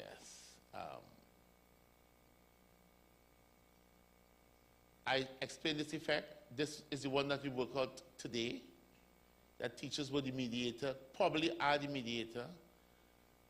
Secondary schools in Trinidad and Tobago are very unequal for academic achievement as well as mean poverty levels. Okay? So the way we've graded these schools, you're seeing poor and rich, doing well and not doing well. And poverty is concentrated in some schools. Now, my main work is in low poverty primary schools. Low poverty primary schools are very different to manage. I can't even believe what a low poverty secondary school is like. So let's just move on. Don't say, let's just move And you see how different Trinidad scores are from the other countries. I don't mean to be mean, but this is 2009 data, and policymakers can use that data. All right? It's not my fault that the data came out like that. Resilience is a term used to describe how many low SES students do well. According to the data, not much. All right? Whereas a country like Singapore, a number of high poverty students are doing well. Is that okay? You're seeing the two ends there? So once you're poor, you're not going to do well. I did not say that. This is the large scale data, right? 7,000 all 15-year-olds in the primary school system, about 70 to 90%. Okay, so the questions that we have to face then are do school types add or subtract value? And as Professor Worrell said, maybe it does add self-confidence. Does it add grit? Because grit is the key, one of the key things in psychology now. If you have grit, then no matter what happens, you're able to fight. But the vilified schools extract so much. I'm going a little faster so I can hear your questions. I'm tired of hearing me. Solutions. Let me go to the graph. Let me skip all of that.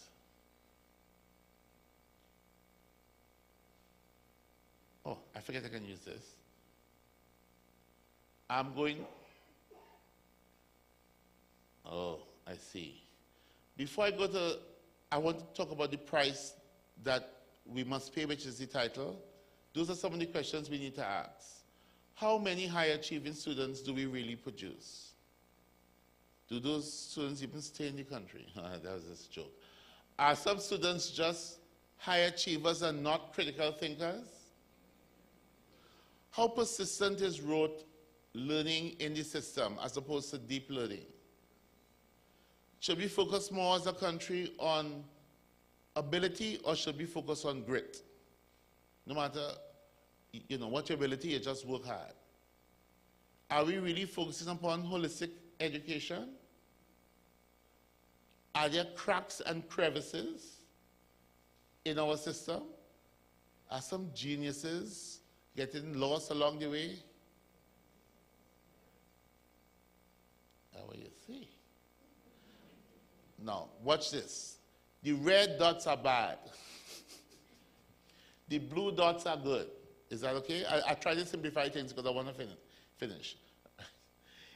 Among the top 10 countries, 13.3% of the students are blue dots. That is levels 5 and 6. And below level 2, a little bit. Look at Latin America and Trinidad and Tobago. No, don't do that. You're making noise. You thought you'd have been higher? That is what the girl cussed me for, I didn't cause all those red dots. At 15, now this is on reading. This is science. The reading is very, very similar. So if students can't read at 15, if half your population can't read at 15, that's difficult. Because all people have to read. Mechanics, selling shop. Yeah, okay. All right. Is that okay? Now, we've done a lot of benchmarking with because we really want to beat the Latin American countries. But Uruguay system, even they have less of the red dots, as well as Chile have much less. So Chile is technically our OECD. It is our OECD country. So it will take us time for us to come first in Latin America and the Caribbean. So my only purpose is to help the ministry do better. But you have to remove those red dots. Is that okay? So don't get vexed with me, please. Are we moving faster, hopefully? All right, forget William James' question. Let me deal exactly with what the minister asked. He said, ideas. No, I have no ideas on how to solve it. We can benchmark and to see what other systems do. Some successfully, some not. The first thing is have a greater focus on grit and resilience. That is, we want students from all backgrounds to do well, and that has to be a system intention. And that's strong in the US, lots of programs that are doing that. Very excellent. In fact, it's one that we think that Trinidad, what we thought it was going to be done in the last Manning administration, there was some movement towards it. It's very strong in Shanghai. Every school a winner. So whether you go up or you go down, every school has to be a winner. And if you're winning, they throw you out or give you support until you carry the school up. And if you can't, then they throw you out. Every school a winner. Is that okay? So you don't have the variation. So you're pushing the schools that are low down up. Compensatory systems function in Chile and Uruguay. That's why Uruguay have less of the bottom than you. They actually, if a school is not doing well, they pump money, they pump teacher training. So to some extent we had that at the end of the last administration where you target schools that are not doing well. Is that okay? Set value-added targets. Now, value-added, I mean, she don't want us to share their value-added data, although it was our idea. Value-added measures who comes in and what comes out. Under that system, even some valorized schools mightn't do as well as they think that they're doing. Is that okay? So a value-added system, which is basically the British system, they give both GC scores as well as the value-added, can help us to see which schools are truly adding value. Is that, I want to make sure you understand that. That's very important. I know the ministry did take that recommendation, but they want to do it themselves, so let them do it. Direct entry for some. Singapore has that, where they just move straight up. Like how the bishop schools are, they just go straight up. They try and get that's at the junior school in primary school. Reduce stakes for the exam. That's what is being done in Singapore now. There's a number of big changes in 2020. So you're trying to not make it as big as it is because people like Ms. Beatrice you saw will not do very, very well. Grades and bands, that's important because a student needs to know that even if they go to Gimel School, even if they go to Waterloo, that they still probably got an A. And then they say, ooh, I go in Waterloo, well, I really want to go presentation to honors, but I have an A. I just like the other person. And then the person works. Is that okay? So that is used in Ireland and Singapore. School climate, if you concentrate poverty in certain schools, you will need school climate interventions. The ministry is doing that too, fine. Or at least they're planning to do that. Or we're going ahead with our own projects. Right. Greater emphasis in the classroom. You're going to see that in both the US and the Singapore, so that students are learning all the time. It's not just about cramming and about, miss another practice test? Isn't that miss the 247 practice tests? They enjoy learning, so they want to be learners. So those are some examples of what countries have done.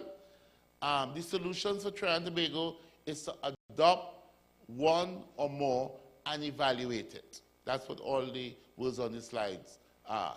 And hopefully, but we benchmark because, I mean, I actually do benchmark for the ministry and they do accept some of the things, but it's kind of difficult to move quickly. Countries are moving very quickly now because they are competing. I don't know what they're competing for actually. Even if you have evidence-based policy, you need to involve your stakeholders. So I'm trying to come to a piece where I can say, oh, thank you.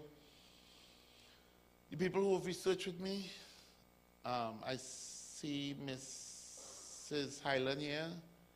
I hope Miss Plantwright came, probably not. Sabrina's with her daughter. Hazel Edwards, and we've been using their school to do a lot of the projects that we do, and she's been so willing. We will surely miss her. I see Janet here, Nomala Ramnarayan, Dr. Herbert, and Cheryl Bowen. So those are all the people that it's about 8 or 10 projects that we're summarizing here. I have statistical technicians. I see some. I see Mrs. Camille Dure somewhere. I saw sometime, right, somewhere. She worked with me for more than 5 years because I deal a lot with large-scale data. So, you know, she had to learn SPSS, and I work very, very long hours. I no longer have a statistical technician. You wonder why? Stacey Crave-Alexis, I know she was coming. I don't know if she reached, but yes, so she worked before Camille, my niece. Prisca Delisle worked with me for a while after school. Marissa Ryan, and I worked with Janessa Wong. So I'm very grateful because there's a lot of data that we process. And sometimes we have to invent ways to process the data. So I can't be bothered. Sometimes I just have to, don't bother me, I'm thinking. Mrs. Corina Igina, who, for me to start the common entrance work, she gave me a whole listing of references. I don't think I was bright then. I now know that I can do a systematic review person, so we're going to do a systematic review on the 11 plus. And Rita Bagwandine, who allowed me to go inside of the library and look at all the historical documents and say. So I've really got help from people here and from others, and I really appreciate the help that I have got. We've had a lot of outputs, some in local journals, some in international journals, some in really, really big journals. And so we've really, really benefited. It takes a lot of effort because when you write on Trinidad and Tobago, sometimes when you write outside, people say, well, what can we learn from Trinidad and Tobago? So you know, it sometimes takes time. You say, oh, no, listen, this is new. You need to look at it some more, and more is coming. How do we change our system? Let me just deal with this quite quickly. Well, Paul talks about this forgetting what lies behind. I think sometimes we try to remember the colonial times, the good times. Remember the common entrance times. We have to forget that and strain forward to what lies ahead. That's Paul's words. And actually, Paul's words is a part of theory. You're going to see it in a short while. We talk about single loop and double loop learning. When you do double loop learning, you are not only changing your techniques or your strategies or trying new ideas, but you're changing your fundamental assumptions. So it's not just putting in some things. It's not just stopping students, stopping publishing results, but it's looking at why are we doing this? Where are we going? And those are questions for you to ask and answer.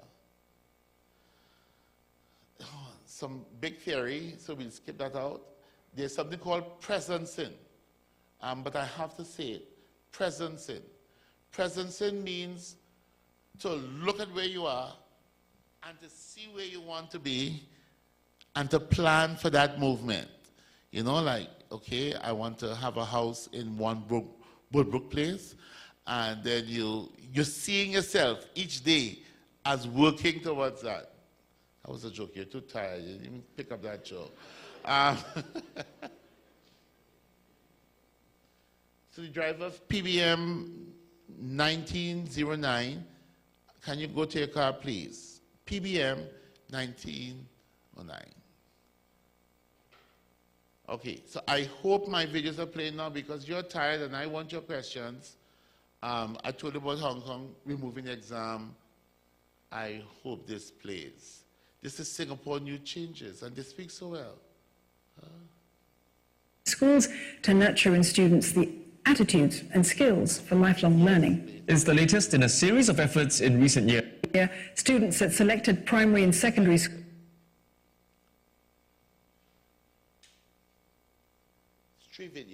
Videos are good. back home here in Singapore, starting next year, students at selected primary and secondary school levels will take fewer exams and weighted assessments, like projects that count towards their final marks. The move by the Education Ministry aims to free up time in schools to nurture in students the attitudes and skills for lifelong learning. It's the latest in a series of efforts in recent years to shift away from an overemphasis on grades. Deborah Wong reports. Students will have more time for outdoor science classes and field trips in future. That's because schools will be cutting down on exams in stages. Currently, Primary 1 students don't sit for exams, while those in Primary 2 take only year-end exams. But from next year, even this will be removed. And while they might still do quizzes, projects or other exercises, these will no longer count towards their overall grade. Even at And there was such a nice video. So let's play it from here now. We have the copy here?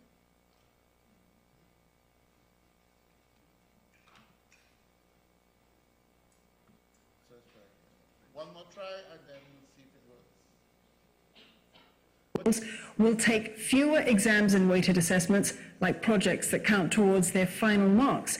The move by the Education Ministry aims to free up time in schools to nurture in students the attitudes and skills for lifelong learning. It's the latest in a series of efforts in recent years to shift away from an overemphasis on grades. Deborah Wong reports. Students will have more time for outdoor science classes and field trips in future. That's because schools will be cutting down on exams in stages. Currently, Primary 1 students don't sit for exams, while those in Primary 2 take only year-end exams. But from next year, even this will be removed. And while they might still do quizzes, projects or other exercises, these will no longer count towards their overall grade. Even at the higher levels, such weighted assessments will be kept at 1 each term for each subject. The mid-year exam will also be removed for what's called transition years, starting with Secondary 1 next year, and then Primary 3 and 5, and Secondary 3 between 2020 and 2021. That's when students need time to adjust, as they'll have to take new subjects or deal with more rigorous content. MOE says this will free up about 3 weeks of curriculum time every 2 school years to allow for more engaged learning and holistic development. We are starting from a point of very high rigor and likely excessive rigor. And by unwinding a bit, we are not doing away with major examinations. It's a calibrated, deliberate move that will make a difference in terms of optimizing between the amount of assessment we are doing versus having freed up time to teach concepts much better through an inquiry-based approach so that students understand those concepts and what they learn much better. MOE will set guidelines for schools to manage the change. With more emphasis on inquiry-based learning, teachers will be supported to tweak their teaching methods, and a separate review will be conducted for junior colleges. Report cards will also be revised to reduce excessive focus on grades. Starting next year, it will no longer review how a student ranks among her peers or her total marks. Marks will also be rounded off to whole numbers, and those for failed subjects will not be highlighted. It's so students can focus on their own progress rather than on how well they do compared to their peers. In line with these changes, EduSave academic awards for lower primary students will no longer be given out based on academic results. Instead, they will recognize positive learning habits like collaboration. MOE will engage parents and students on the changes. So we have to stop it because if it's going on too long, I'll put the other videos, I'll put the entire presentation on my website. I don't know which one, jerome.org, jerome.com, and so you'll be able to look at the videos. I want to give a little time for questions but you see what we discussed, right? I didn't make up that. And they love exams, so Singaporeans love exams. But they understand that in the future, they have to change if they're to survive. Let's have 1 or 2 questions, Paulson. Yeah. I want to thank Professor Lisle for really allowing us to interrogate this whole essay. Amazing presentation.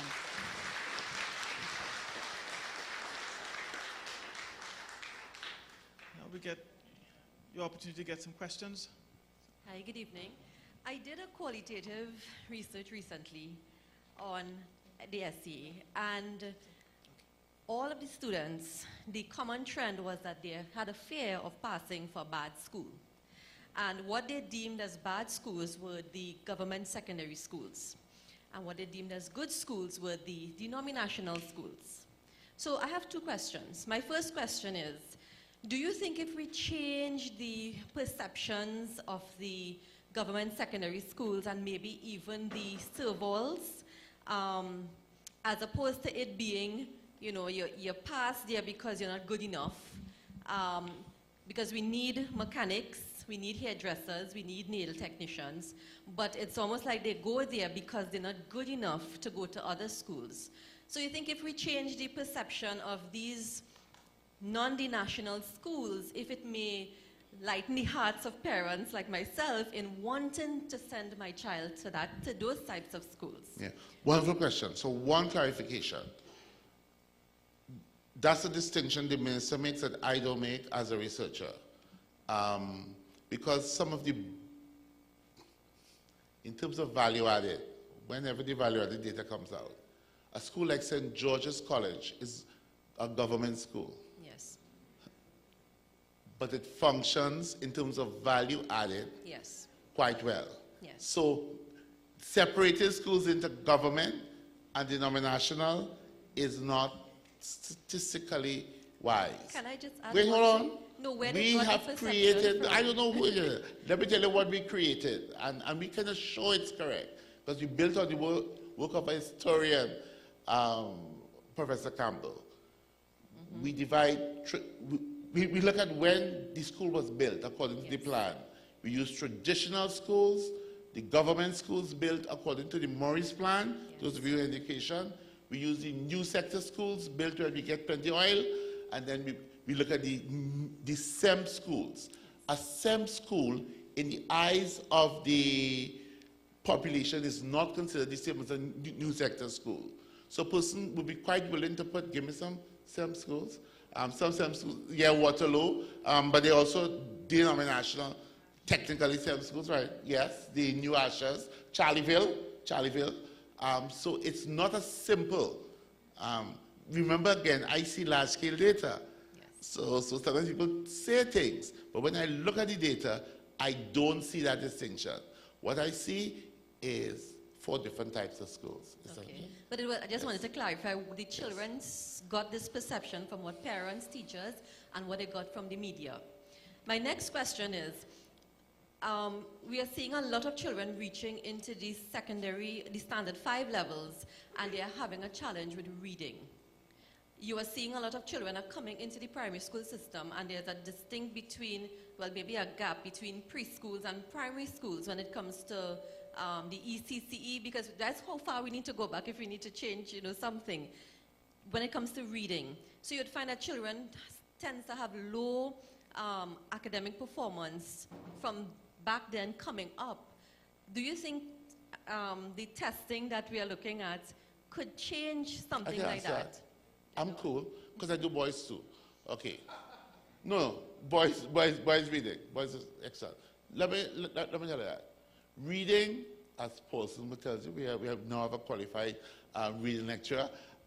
Reading is not just the technique and the processes. Reading is engagement, it's interest, especially adolescent reading. It's the motivation to read. So we have to get people interested in reading. There's a rule of the thumb, it's not in any book, that students should be able to read by grade 3, standard 4. So students should be able. So some systems like in the Netherlands, they try to get everybody to read. You can't be trying to make people read in secondary school. I can't twist that. They try to get everybody to read 100% above the benchmark by standard 4. And the way they do it is by using both schools, libraries, and the national system. So they have a reading day. Is that okay? So I don't see that in our system. So if the intention is to improve, we did improve in Pearls. That's because we tried to reduce the schools that are not doing well. Finally, let me go back to the vilification. Vilification is not a good thing. Why you want to tell a child, you see, if you pass for that, they'll kill you inside it. Suppose the child passed for that. And I just told you that this child scored maybe 85. And when they reach, they say, somebody going and kill me. Sorry, that's a bad joke. Okay. Professor Lisle, we have a question from a parent. This parent has a child writing an exam in 2020 and wants to know what they can do to relieve the pressure, given the fact that teachers are placing so much pressure on getting good grades. We did with Hazel School, or Hazel Edwards, she's such a fine principal, we did photo voice. So we asked the student to, we bought cameras for them, and they took a picture of their lives as they went through common entrance, the 11 plus preparation, the C preparation. And so we got to understand how pressured it could be, lesson after lesson. Using my co-researcher Sabrina's interpretation, I will say giving them organized breaks in which they could celebrate. So just don't have long periods where they're just doing lessons, say, go on boy, work it. Just have periods where you could, because when the students presented their photo voice, they all focus on, I know the word Sabrina used, stress relievers. And so that seems to be important. I think that's one thing that she could do. So she needs to organize and make sure that the student is experiencing that. There's something else. And all of our studies of people with very negative emotions came from our studies of schools, girl primary schools. I think parents have to talk to the students because they may be experiencing emotions which they're not sharing with you in the normal course of a conversation. And being able to connect to the students. Therapeutic writing may help so that the student could write out their feelings. Since we use the diaries to get data, but the diaries were also therapeutic as well. So I've given 3 things. I didn't even know I could answer that. Good. Good. We have 10 more minutes for questions, so we can probably have a question from this side of the audience. Going once. Okay. Yes, sir. Gentleman in the middle. Yeah. Yes. Yeah. I'm Kenneth. It's very stimulating to hear you and to consider the socioeconomic system. I'm very concerned about how that continues to not just pressure the student, but also seem to create the continuum of the curriculum. And we seem to be doing curriculum so that we can make brighter, richer, more bright, powerful nationals. So my concern is that I don't know what your comment is on that, if you think there's a relationship between how we are building from the grassroots, from the child to the professional, and the impact of the S.E.A. That's okay. So if we talk about curriculum, well, we have a new curriculum in the primary school, which is the PCR. The tenets are there, but it's not fully engaged. The focus needs to be on, I think everybody agrees, especially the Canadians, Fulham, etc., on deep learning. Because in the future, you'll be able to Google most simple things. What is the capital? Tell me the country. I Googled today how to pronounce certain words. So Google, right. So what people have to do is to be able to learn deeply and to create connections for the future. And that, along with 21st century skills, collaboration, communication, like our prof, our principal talks about innovation. For us to be innovative, we have to work together. So there's a measure in PISA, which we didn't take part in, called collaborative problem solving. That is the centerpiece of innovative activity.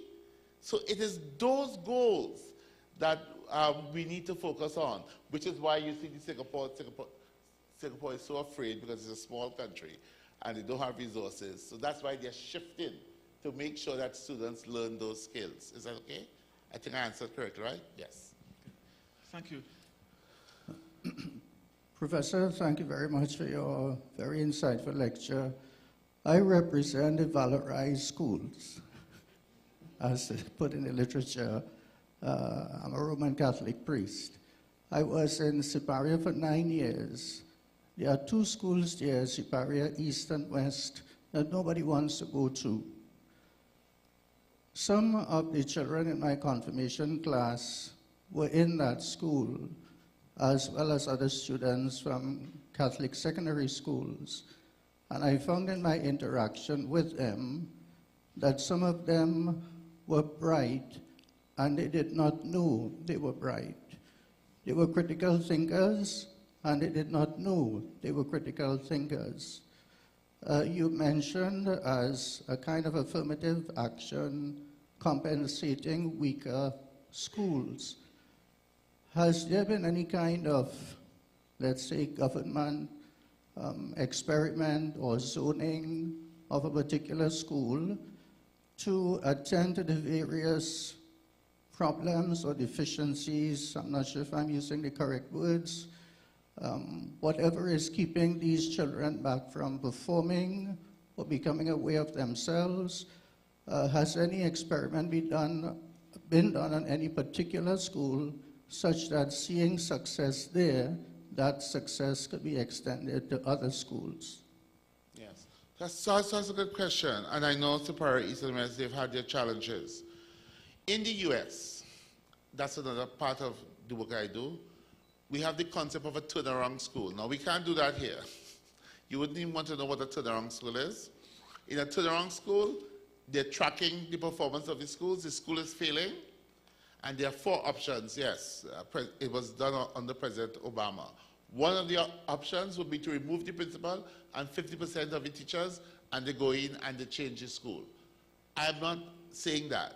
What we should do is to take action to improve the school.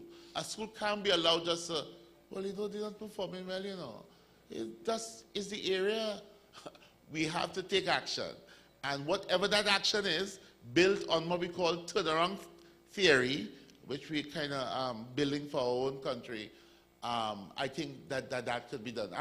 I've worked with the Anglican board actually on turnaround theory for their primary schools. So it is possible to look at those schools that are not doing well. And we saw schools there that were able to excel despite their location, despite their population. And I think I agree totally with you. By the way, turnaround theory also exists among the Catholic education group internationally. So we're hoping that that could be done. Dwight Merrick actually worked with us when we presented our work. He's in Manzanilla now, parish. He went with us to the area where we presented the work. So I think as we connect and we work together, we are able to successfully do some of the things. I think the university will have to work with the denominational boards, and we're quite willing to do that.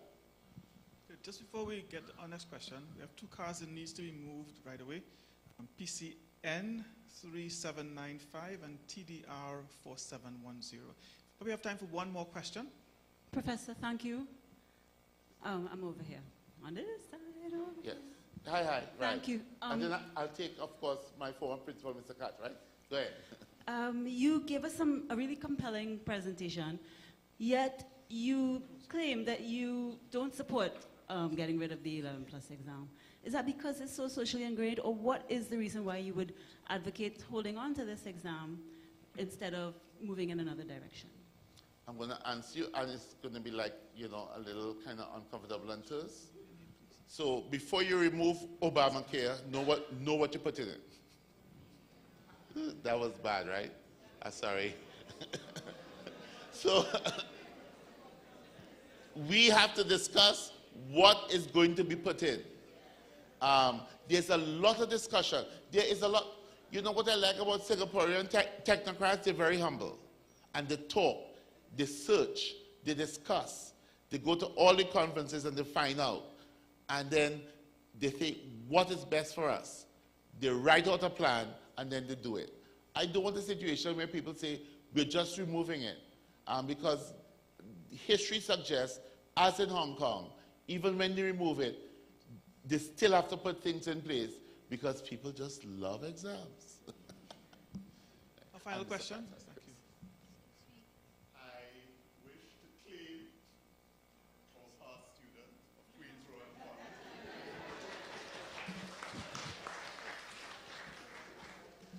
But apart from that, congratulations, Professor Delisle, on a very stimulating and I think a very deep lecture. Because it isn't only about the S.E.A. I think that one of the more interesting lines of thinking that should come to all of us from it, Professor Delisle talked a lot about himself. I was part of a valorized system at Queen's Royal College for 35 years. However,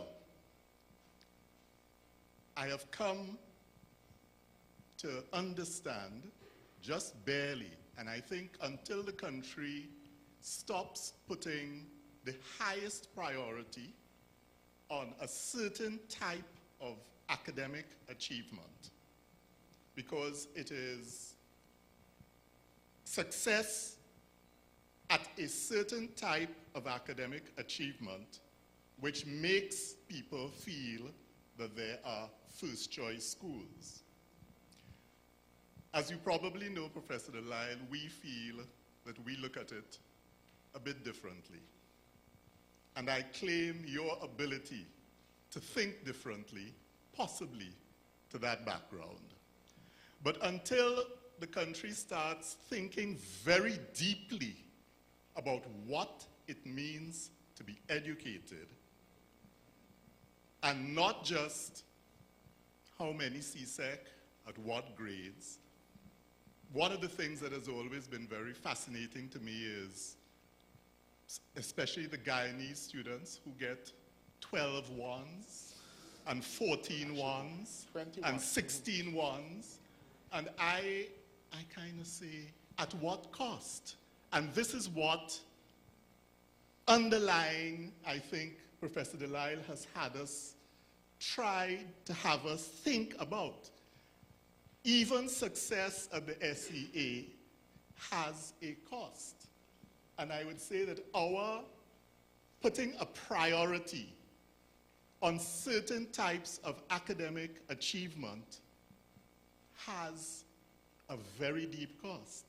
I keep asking, what has happened to our TechVoc education? Where is it in the system? There is no valorization of that path. And until and unless enough people in the system, but the problem is, the vast majority of, I even say, us here, and the vast majority of the teachers in the system understand only one way. I really am, at this stage, after I've retired, getting very pessimistic about what can happen. But I would like to feel that with the work of Professor Delisle and the people in the School of Education, as they train teachers, that we will begin to understand more deeply and think about the whole thing about what does it mean to be educated for the future. There was a whole debate at one stage about the use of calculators and math. There should be a whole debate about the use of computers, books, research. How many of our current teachers can seriously teach people how to use the net. Something that is very, very basic, I think, for a citizen certainty of 2020 and beyond. And until we understand that there are all of these skills, which all of us who've had our degrees and further degrees and trained in teaching need to rethink, then the system will remain exactly or pretty much the same way, because we really don't know. But Yes, thank you, Professor Delisle, for exploring, poking, tantalizing, challenging those of us who followed what you said. Thank you. Thank you. And just, thank you so much, Mr. Carter. And just one reply generally to that, which will make you uncomfortable again. In theory, the days of the artisans are gone. So Mr. Manning had it right in trying to pattern the German system, in which, yes, they're streaming, but if you go to some streams, you can go right up to a technical university. So we can't dumb down TechVox skills, because our cars are not dumbed down. People are making cars that are more complex. So yes, the child still has to read, still has to apply, and wait. Actually, being a mechanic is problem solving. Thank you so much. I want to thank the audience for your excellent questions, and now we hand you back to Professor Carrington. All right, so thank you, Dr. Skerritt and Professor Delisle. I am now going to ask Dr. Alicia Gaya-Bat-Singh to deliver a vote of thanks.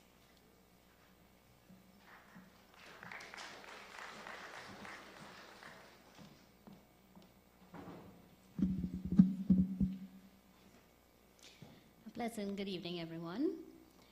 It is my pleasure to offer the closing remarks at Professor Delisle's inaugural lecture. As a former doctoral student of his, it is indeed an honor to be part of this historic day in his professional career. So I take this opportunity to offer my sincere congratulations. I must first express our sincere appreciation to our chair, Open Lectures Committee, Professor Christine Carrington, for her gracious words of welcome. It is definitely a privilege to have one of UWI's 60 leading academics, as well as the university's public orator, leading us through this evening's proceedings. We offer our sincere thanks to Professor Brian Copeland for his opening remarks. We are grateful for the leadership that continues to support and expound higher achievement. Thank you, sir, for reminding us of the role of our beloved UWI in producing robust and innovative individuals who, through their respective disciplines, not only impact our country, but current and future societies here in the Caribbean and the world at large. To Dr. Heather Cato, Dean of the Faculty of Humanities and Education, a heartfelt thank you for your greetings. We remain grateful for the pivotal role the faculty plays in shaping our educators and our education system. The guidance, vision, and creative thinking encouraged here, especially at the School of Education, has and will continue to have significant impact on our education throughout the country, and for that we offer our sincere gratitude. I would also like to take this opportunity to thank Dr. Jennifer Yamin Ali, Director of the School of Education, for her in-depth, accurate, and eloquent introduction of our featured speaker. You have truly given us a rousing synopsis of the person that is Professor Michael Godwin Jerome Delisle, something I only found out today after being his student for almost 10 years, from undergraduate to postgraduate studies. I'm sure we will learn quite a few interesting tidbits about him this evening, and we understand a little more about the enigma that is sometimes Dr. Delisle. Professor Delisle, sorry. To the man of the hour, thank you, sir, for your passionate, insightful, and candid presentation among the S.E.A believers, the price we must pay. Your discourse on a topic that I know has been an annual focus of contention has had a profound impact on all of us here tonight. It is a phenomenon that generates a great deal of discussion, passion, and emotional upheaval among policymakers, educators, parents, and particularly the children. It is especially relevant around this time of year as thousands of our precious 11-year-olds are preparing for yet another S.E.A exam a mere week from today. May I take this occasion to salute you, sir, for the work you have done and continue to do in this field. It is our sincere hope that your research into the price we as a society must pay for this high-stakes exam mobilizes swift, powerful, and relevant reformation of a system that has been found to be archaic and stressful to those who are subjected to it. Finally, to you, our captive audience, without you, this lecture would not have been the success that it is. We are very grateful for the contributions you have made to this discourse, for your insightful questions, and your shared stories. This issue affects all of us, whether we are the policymakers, the educators, parents, or the average person on the street. It is our hope that after tonight, you continue this conversation, ask the relevant questions, and become advocates for change. Change in the system, change in the exam, change in our mindset, change in our perceptions and biases of what we want education and achievement in general to represent, for the sake of our children and our future. Thank you very much.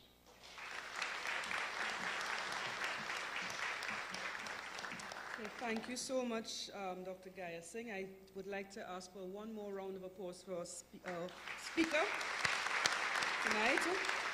And all that is left for me to do now is to invite you all to join us for some refreshments. I say thank all of you for coming, and to join us for some refreshments. The ushers will show you the way, and that I want to wish you all a safe journey home after you have your refreshments.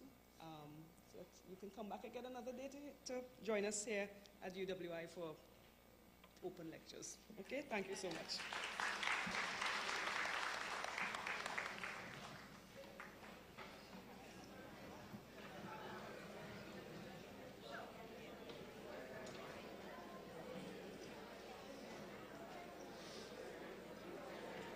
Respective disciplines not only impact our country, but current and future societies here in the Caribbean and the world at large.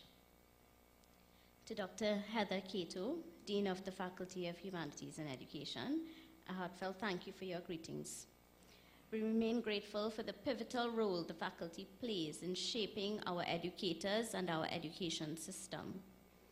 The guidance, vision, and creative thinking encouraged here, especially at the School of Education, has and will continue to have significant impact on our education throughout the country, and for that we offer our sincere gratitude. I would also like to take this opportunity to thank Dr. Jennifer Yamin Ali, Director of the School of Education, for her in-depth, accurate, and eloquent introduction of our featured speaker. You have truly given us a rousing synopsis of the person that is Professor Michael Godwin Jerome Delisle, something I only found out today after being his student for almost 10 years, from undergraduate to postgraduate studies. I'm sure we will learn quite a few interesting tidbits about him this evening, and we understand a little more about the enigma that is sometimes Dr. Delisle. Professor Delisle, sorry. To the man of the hour, thank you, sir, for your passionate, insightful, and candid presentation among the S.E.A believers, the price we must pay. Your discourse on a topic that I know has been an annual focus of contention has had a profound impact on all of us here tonight. It is a phenomenon that generates a great deal of discussion, passion, and emotional upheaval among policymakers, educators, parents, and particularly the children. It is especially relevant around this time of year as thousands of our precious 11-year-olds are preparing for yet another S.E.A. exam a mere week from today. May I take this occasion to salute you, sir, for the work you have done and continue to do in this field. It is our sincere hope that your research into the price we as a society must pay for this high-stakes exam mobilizes swift, powerful, and relevant reformation of a system that has been found to be archaic and stressful to those who are subjected to it. Finally, to you, our captive audience, without you, this lecture would not have been the success that it is.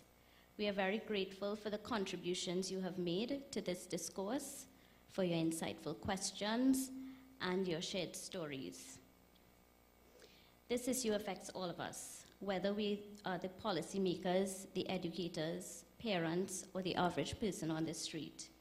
It is our hope that after tonight, you continue this conversation, ask the relevant questions, and become advocates for change. Change in the system, change in the exam, change in our mindset, change in our perceptions and biases of what we want education and achievement in general to represent, for the sake of our children and our future. Thank you very much.